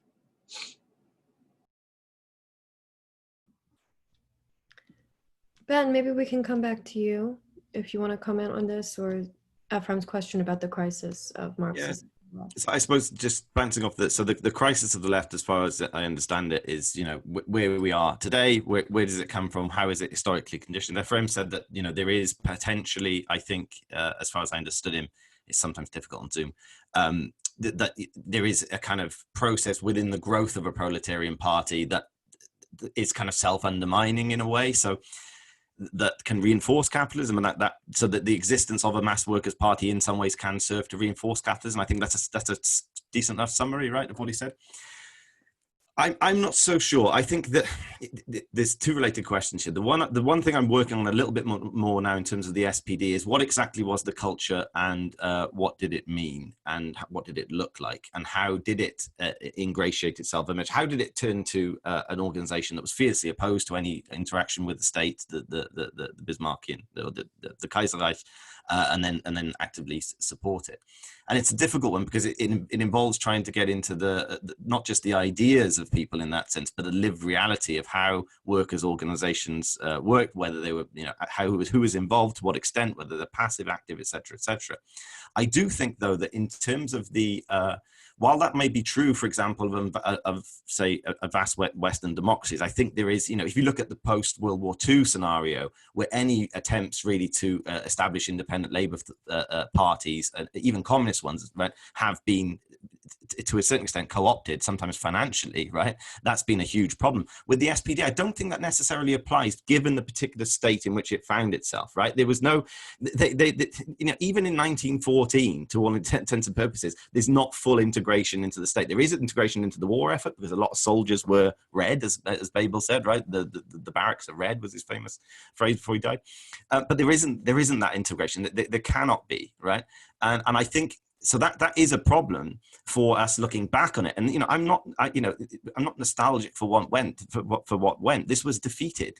It was defeated horribly. It was one of the biggest defeats that the working class of our century suffered. All I'm saying with the Kautsky, and why I'm optimistic, to use a Kautsky term, about the Kautsky revival, is at least for the first time, this 20th century consensus is starting to fall apart. And that, to me, is positive, because it allows us to rethink some of our kind of the dogma that we've inherited in our mother's milk of the far left. And I think it allows us to question that and to see, okay, what was it about this organization that was important? Where did it go wrong? And what can we learn from it? And it seems to me that what's happened until very recently is that it's just being dismissed to court. So even for us now, when Kautsky is getting revived, I'm somebody who's worked on this guy for 10 plus years, I'm scratching the surface, right? That's the point, is that I think, but my more fundamental thing is, if we are to go beyond where we are at the moment, which is an enormous state of crisis, but for all sorts of reasons, given the defeats of the 20th century, I do think it's worth thinking about, as I said in the introduction, the sense of ambition that these movements possessed, the sense that they didn't just start with local issues, bread and butter and all this. They started off with, this is the epochal transition from capitalism to socialism. What does that mean? And they tried to apply Marx and Engels for good and for ill to that process. And I think that is something that, that to me, that's the only way there is going to be some kind of breakthrough. It's not that it'll happen overnight, but that is the only way where socialist ideas can start to become mass again. So in terms of the crisis of the left, I don't think it applies to Germany, to the SPD 1819, 1914. It certainly does apply slightly more in 1919 to 33, say, for example, or 31 potentially, because there is integration clearly of the organizations into the capitalist state. But I do not think that that kind of more general epical trend that you've outlined applies concretely to the SPD. I think again, I don't want to hog the microphone, so I think I'll stop there, and if that's okay, and I hope I answered the questions. Oh, thanks so much, Ben. I know, Adam, you wanted to pick up some questions. Yes, thank you so much, Aaron. I would love to respond, please, to Will and Jeff and several others in the Q&A, and thank you so much. Yeah, can I read those real quick to the audience, just so people know what's going on? So Yes, Will Stratford asks, is the professionalism and intellectualism of socialist leaders like Kautsky really at odds with the idea of a vanguard party for the socialist movement? For example, is Kautsky's conviction that trade unions should, please don't move it while I'm reading them. For example, is Kautsky's conviction that trade unions should not be independent, but rather subordinated to Socialist Party discipline, not an example of a judgment that is both theoretical and strategic, and that only had a bearing insofar as the Second International Mass Socialist Party was a structure with an inherent division of labor that depended on theoretical leadership and party discipline?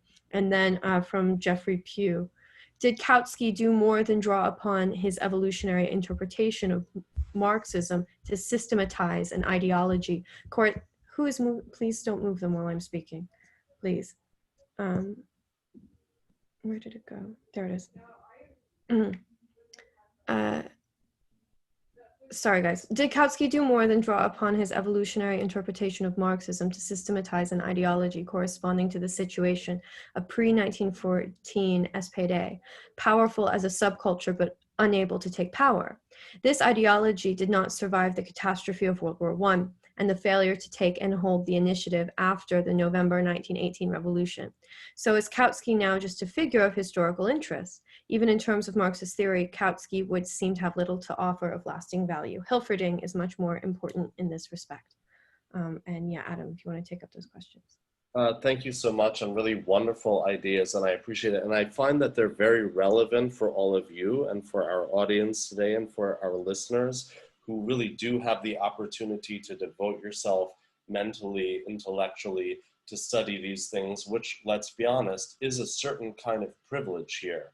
And this gap between having a kind of intellectual, let's say, to use a Marxist term, lumpenproletariat, who might be partially employed or who are devoted to intellectual ideas, but are free floating in a way, are in between a bourgeoisie and a proletariat. I think that Kautsky really provides the strongest defense, for the independence of intellectual freedom and intellectual autonomy. And I think that's the clear difference between a Leninist vanguard idea as opposed to Kautsky's idea that socialism is a science, that ultimately it's an independent science that has objective validity. And that objective validity is universal. It's not limited to a particular identity politics or subject position. Nevertheless, it still must retain an idea of rigor. And this rigor is what we might term as a certain kind of professionalism or freedom of thought, let's say, and that's different than professionalism of active revolutionaries who prioritize a kind of praxis of revolutionism as opposed to an objective science that actually exists in the world that simply needs to be awoken.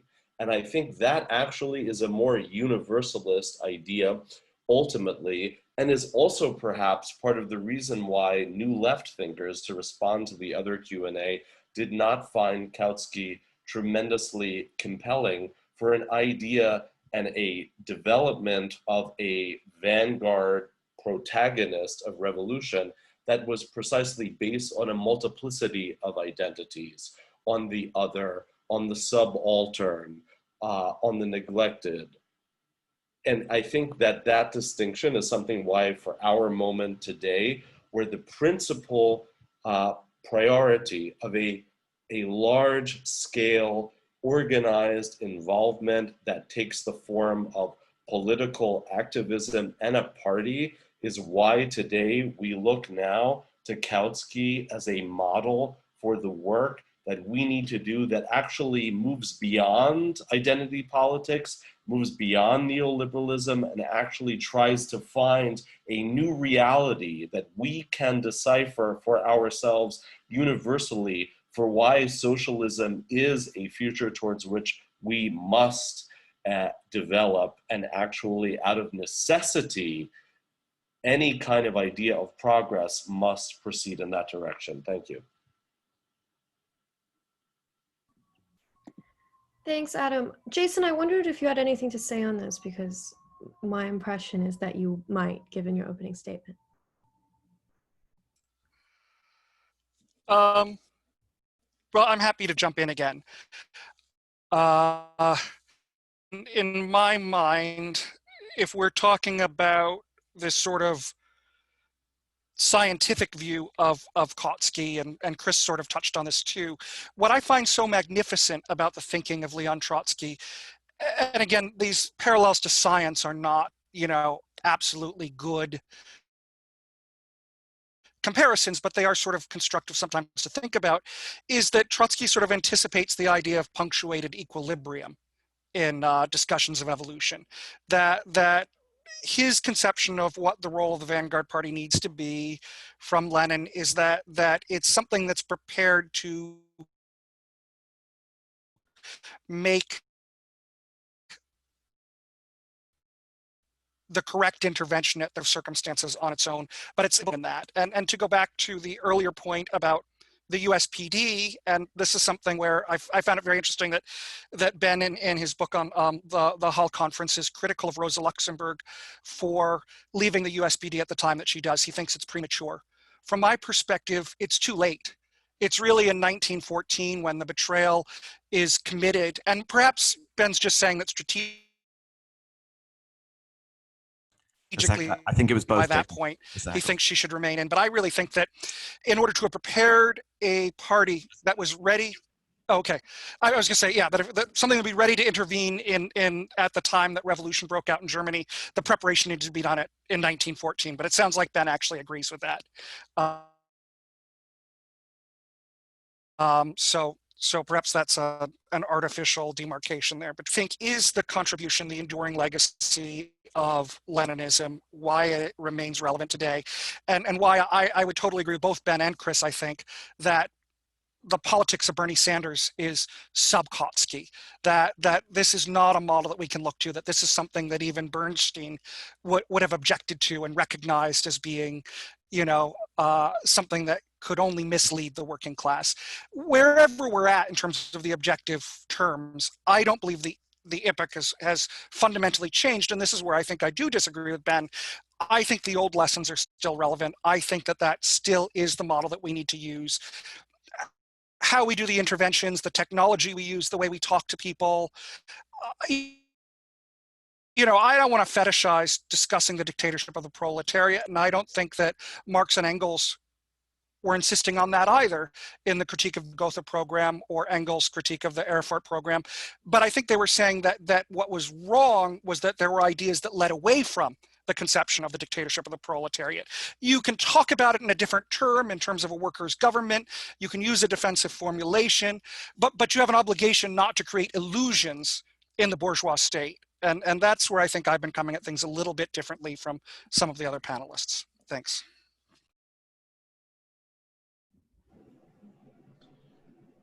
If I could just say something about, again, that it's about the necessity of a political act, namely revolution.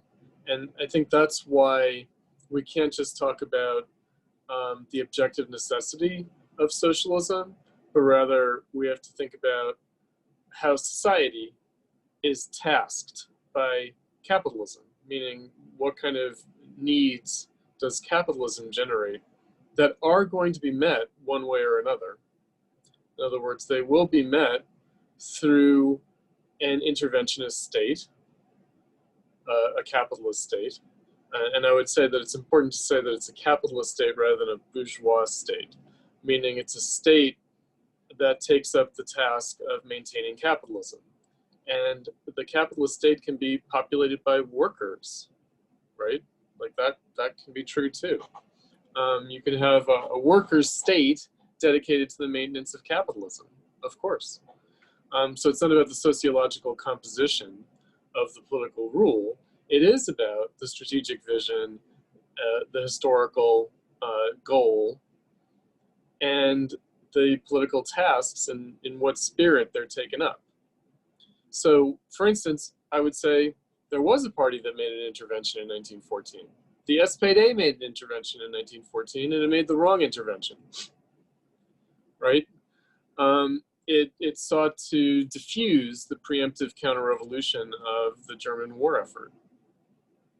And I think, even people like Ebert and Scheidemann thought in terms of Lenin's question of who's using whom, they thought that they were going to get the better of the Kaiser Reich. In other words, they thought that by supporting the war, they'd actually undermine the Kaiser Reich and inherit it, which of course they did, right? Which of course they did. So, there was a party capable of making an intervention. It was the SPD, and it just made the wrong intervention. And it, made the wrong intervention not just on some moral principle of like pacifism, but ultimately it became used by capitalism and by the capitalist state after 1918, where they might have thought that, oh, the state depends on us for the war effort. Well, we'll see how that plays out, right? Where they thought that they might have gotten the better of it in the end. So, and obviously that's a complex question about the end of World War I and the specific conditions therein. So it's not that there wasn't a party. It's not like Lenin made the only party in the world that was capable of a political intervention. Of course not, right? But the question is the instrumentality of the party versus what its actual historical vision and goals and strategy are, which again is not just about the party, it's about facilitating the working class taking power. And I would say, you know, maybe, I think maybe Adam brought this up. I would say that it is a vision of taking over capitalism, appropriating it, and transforming it, right? So it is about a political act in which a socialist party with a vision of socialism, of achieving socialism, takes up the political tasks that are otherwise taken up by capitalist parties. And that's really the issue. In other words, the task, rather than some objective necessity of socialism, the tasks, the political tasks and the social tasks that capitalism poses will be taken up by someone in some way. The question is in what direction and with what goal. That's really the issue. And that's where, you know, again, the question that Ephraim raised earlier about, is it about improving the lot of the working class in capitalism? You know, again, what does that even mean? I want to make reference to Vivek Chiber's Our Road to Power, in which he laid out the DSA's differences from Kautsky. And what he said there was, in Kautsky and Lenin's time, the capitalist state belonged to the bourgeoisie, and therefore the role of the state was different. And it was reasonable for them to have a vision of revolution in which working class organization and party takes over from the capitalist state and achieves socialism. But that since then, the role of the state is different. And it's more democratic, there's more participation in it from other classes in comparison to Kautsky and Lenin's time. And the state plays a greater role. We're more dependent on the state, and so we can't like smash the state, right? We have to sort of be elected to office and take power that way. And I would say, no, fundamentally, the state is the same today as it was in Kautsky and Lenin's time. And that road to power is not a road to power at all. At least in terms of the tasks of socialism, at best, what it is a map for workers to maintain capitalism. At best. It doesn't even really amount to that, though, because really what we're talking about is petty bourgeois, democratic, small d democratic politicians who are aiming to take over the Labor Party or take over the capital D Democratic Party. That's what it really is. That's what Our Road to Power meant there. And again, the huge gulf between that and the vision that Kautsky had is important to register. I want to open up some questions in the Q&A box that are about kind of the present, you know, how people have taken up Kautsky in the present, since in light of Chris's response and because we're drawing to the end of the discussion. So I'm going to read two short ones and then a longer one, but I think they're kind of all on this subject. So Haider Ali asks, given the discussion on the squad, how did Kautsky see Debs and how is Debs critically different from Sanders or Corbyn today in light of Kautsky? Richard asks, given what has been said, what do we take away from Kautsky to aid us in the struggling for socialism in the next year or two? Anything at all? Is he dead to us? And then finally, a longer question from Danny Jacobs. Why have the generations younger than the New Left, millennials, but also some Gen X and maybe some Zoomers now, had a return to Karl Kautsky, a neo-Kautskyist moment? I mean, not just the affirmation of Kautsky, but also the rehearsal of Lenin's criticisms of Kautsky. In 2018 to 2020, Jacobin magazine versus Left Voice or Regeneration magazine. To my knowledge, Kautsky was much less of a central figure in the New Left. Of course, there are exceptions, Andrew Arado, Joseph Seymour. What has changed from the new left to the following generations that made Kautsky a figure in the history of Marxism that modern leftists have turned to?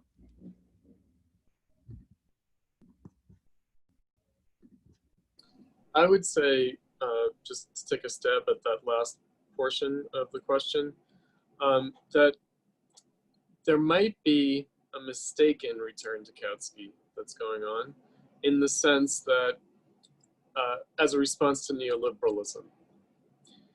But again, what that tends to do is domesticate Kautsky or tailor Kautsky to a certain extent. It turns him into a kind of radical social democrat in the 20th century mode, right? A kind of intransigent 20th century socialist, social democrat, and that's a falsification as well. And so we have to be on guard for that there's a kind of neo-social democracy afoot as a response to neoliberalism, and that's why all the confusion around Corbyn and Sanders can come up as it does.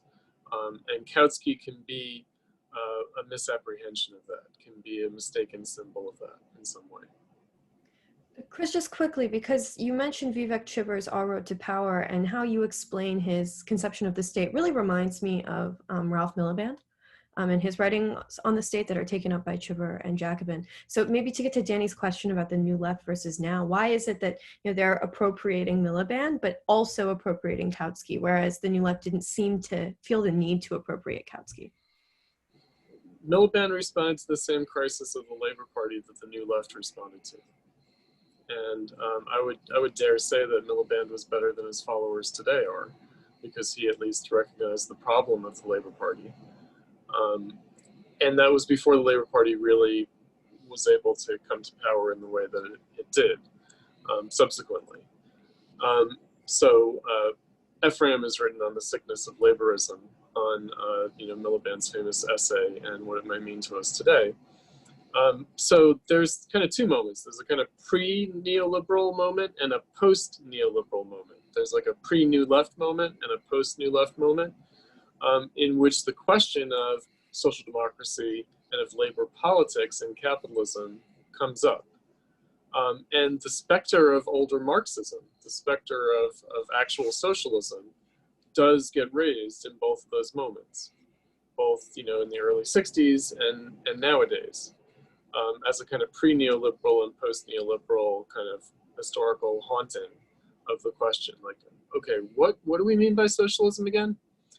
Because you could say that neoliberalism comes out of the failure of official social democracy, and that neoliberalism's failure then makes one want to go back to that official social democracy of the 20th century, and do it right this time. Like, do it with more race, gender, and sexuality inclusiveness or something like that, right? So I think that that's where Kautsky comes up, right? Because then it's a question of, okay, well, what was meant originally by socialism, and how can we use this to like take the parts of socialism that we like and kind of avoid the parts that we don't like, and bring it up to date in some way, right? So that we can kind of tailor Kautsky. We can say, well, he was more democratic than Lenin, and that means he'd be more inclusive, right?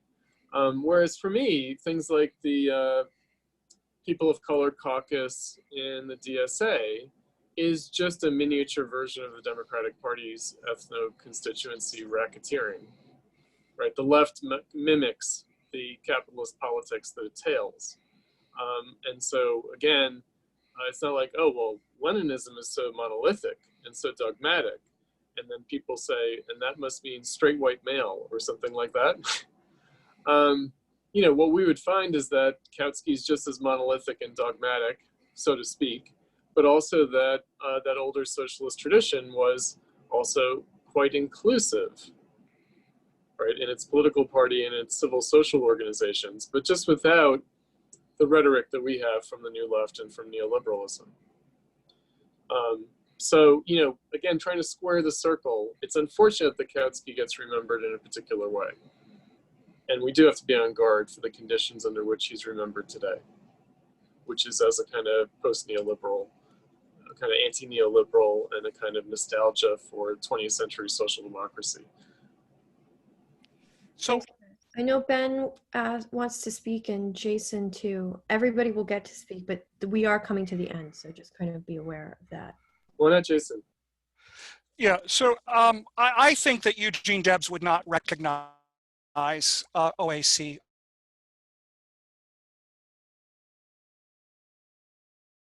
Oh, Jason, we Or lost Bernie you. Sanders. That one thing that Debs was always, can you hear me now? Yes. Okay. I don't think Eugene Debs would recognize OAC or Bernie Sanders as socialists today. I think that whatever Debs's weaknesses may have been, he drew a very distinct class line. He was willing to suffer for his politics. He would not have countenanced caucusing with the Democrats, voting for many of the policies that OAC and Bernie Sanders have voted for.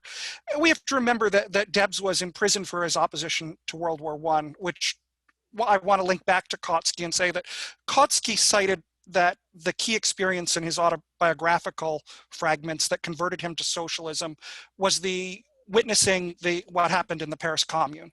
And one of the models that I am sure he would have been aware of and had in front of him was that Bebel and Liebknecht were imprisoned for their opposition to Germany's war on France. They were tried in a frame-up trial first that attempted to accuse them of having tried to free French prisoners and created some sort of rearguard military action. When that failed in court, they were convicted for their writings, but many people believe, as I think we believe today, that Bebel was actually prosecuted because he had voted against war funding in the Reichstag. Kautsky knew that. He knew that when they went to take that vote on war funding in 1914, and he put the unity of the party over that principle that he had known about since his youth. And I think that, and Ben actually brings this out in his book on Hall, and it's brought out in Steenson's biography of Kautsky, that what Kautsky does when the German Revolution occurs is they offer him a position to go and investigate the history of German diplomacy and secret diplomacy and what caused World War I. I mean, when we think about what were the tasks of the day, what was necessary, if we are to believe that something could have happened from the Socialist Party entry into the government, then what was Kautsky doing, right? That he had to have known about the Free Corps. He was in fact harassed and briefly arrested, which was the only prosecution he ever faced before the Nazis came to power as a potential threat. And he did not insist on an attempt to purge the police or the military apparatus of the Kaiser's loyalists. That is a dissonance. Kautsky, of course, was an eternal optimist. A lot of people have touched on that. One of his optimisms was that he believed that the Second International could immediately be resurrected. He thought that one indication that internationalism had not died, and I kid you not, right, is that he received many birthday cards from socialists all over the world. That's a utopianism, really. And that's why I say that whatever Kautsky's contributions were in, say, The Road to Power, that there's not a lot of a lesson there, really. I mean, good to know for the history, good to know to understand Lenin in context, good to understand the link between the First International to the Third International, the Second International represented, but Kautsky should not be a model today. He's been I would say it's more than a kind of background for Lenin. I would say that Lenin didn't have to rewrite The Road to Power. In other words, Lenin just took it for granted. In other words, Lenin, Rosa Luxemburg, it's not like they would have gone back and offered something fundamentally different from the class struggle book or the social revolution book or the Road to Power book. They would have just taken it for granted and ran with it. So it's not like a footnote, it's really foundational. And by the way, that's why someone like Vivek Chibber has to say, no, our road to power is different, and why he has to group Kautsky and Lenin together and say, we depart from both of them.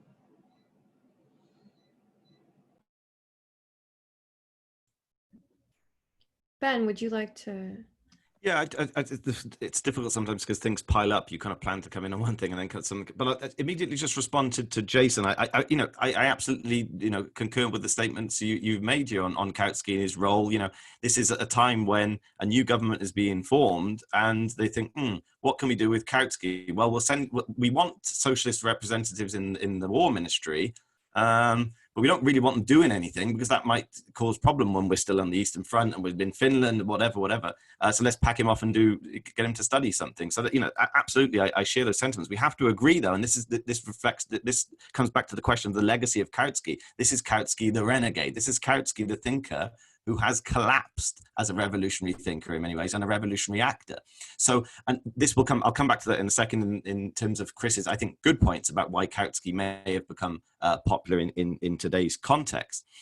There is, in Britain, for example, there is a kind of harking back for social democracy that actually goes back some time now. The spirit of 1945, Left Unity, I forget when that was founded, maybe 10 years ago, I can't remember, but it was a while back. The spirit of 1945, state intervention, Britain's finest hour, etc., and that still looms large today. And I think Chris is right. It is a response to the neoliberal kind of tear up of welfare provision, etc., and in that sense, it's a kind of natural or historical response.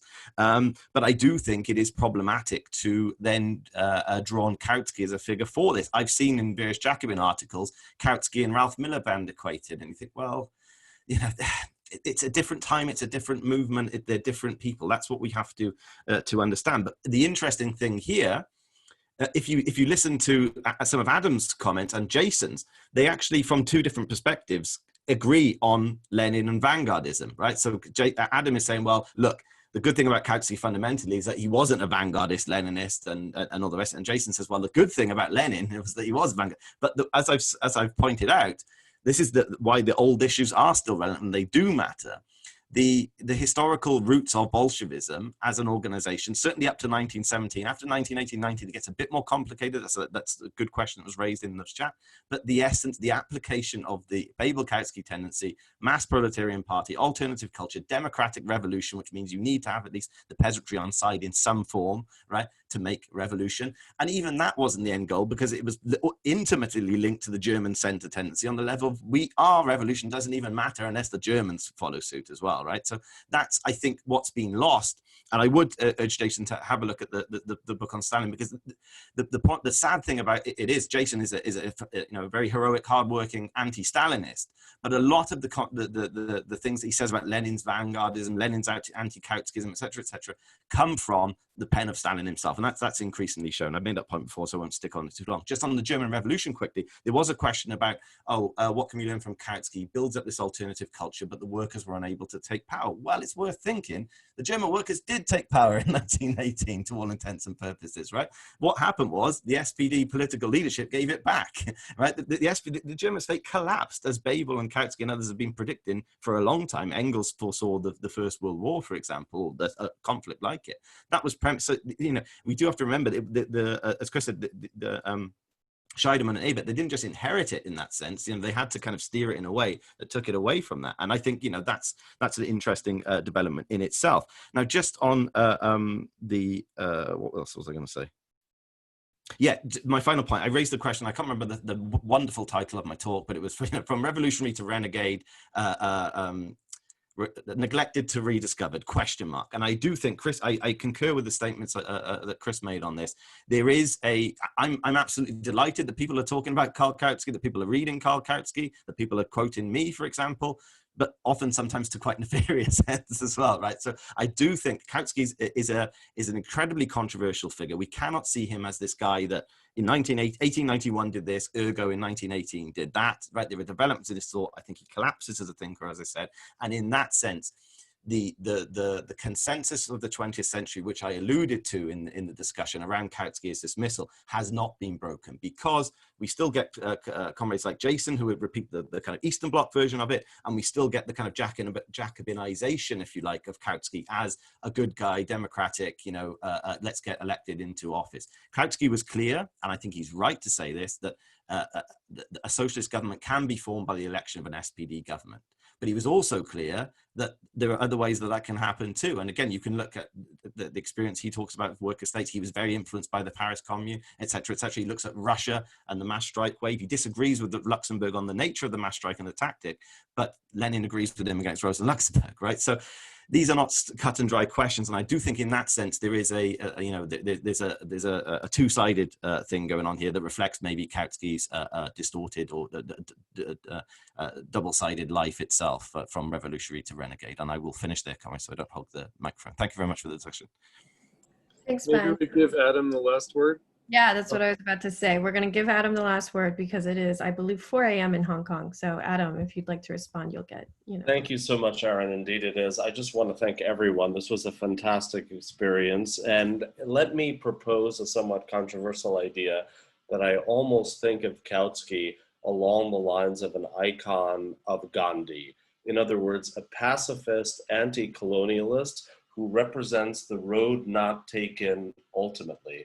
In other words, in the post-Cold War environment, where the term socialism itself is allied to a kind of dictatorship idea of authoritarianism, Kautsky represents a humanist, vibrant socialism that's attuned to aesthetics, to culture, to counterculture, and to ultimately a kind of supraculture that goes beyond identity politics and really speaks to our moment today, where we've lost this kind of shared narrative. And I think ultimately this is what is this appealing idea of the road not taken that we can reconnect to for socialism in the future. And thank you so much. Thank you, Adam. I'd like to thank all of our panelists today for your remarks. We really appreciated them. This has been a panel by the Platypus Affiliated Society. As a reminder, you can find our virtual activities at platypus1917.org/virtual. We would like for this discussion to remain open and to continue. If you would like to submit your thoughts about this to the Platypus Review, you can email editor@platypus1917.org.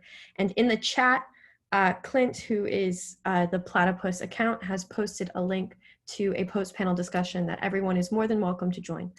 So thank you all, and have a good morning, evening, night, depending on your time zone.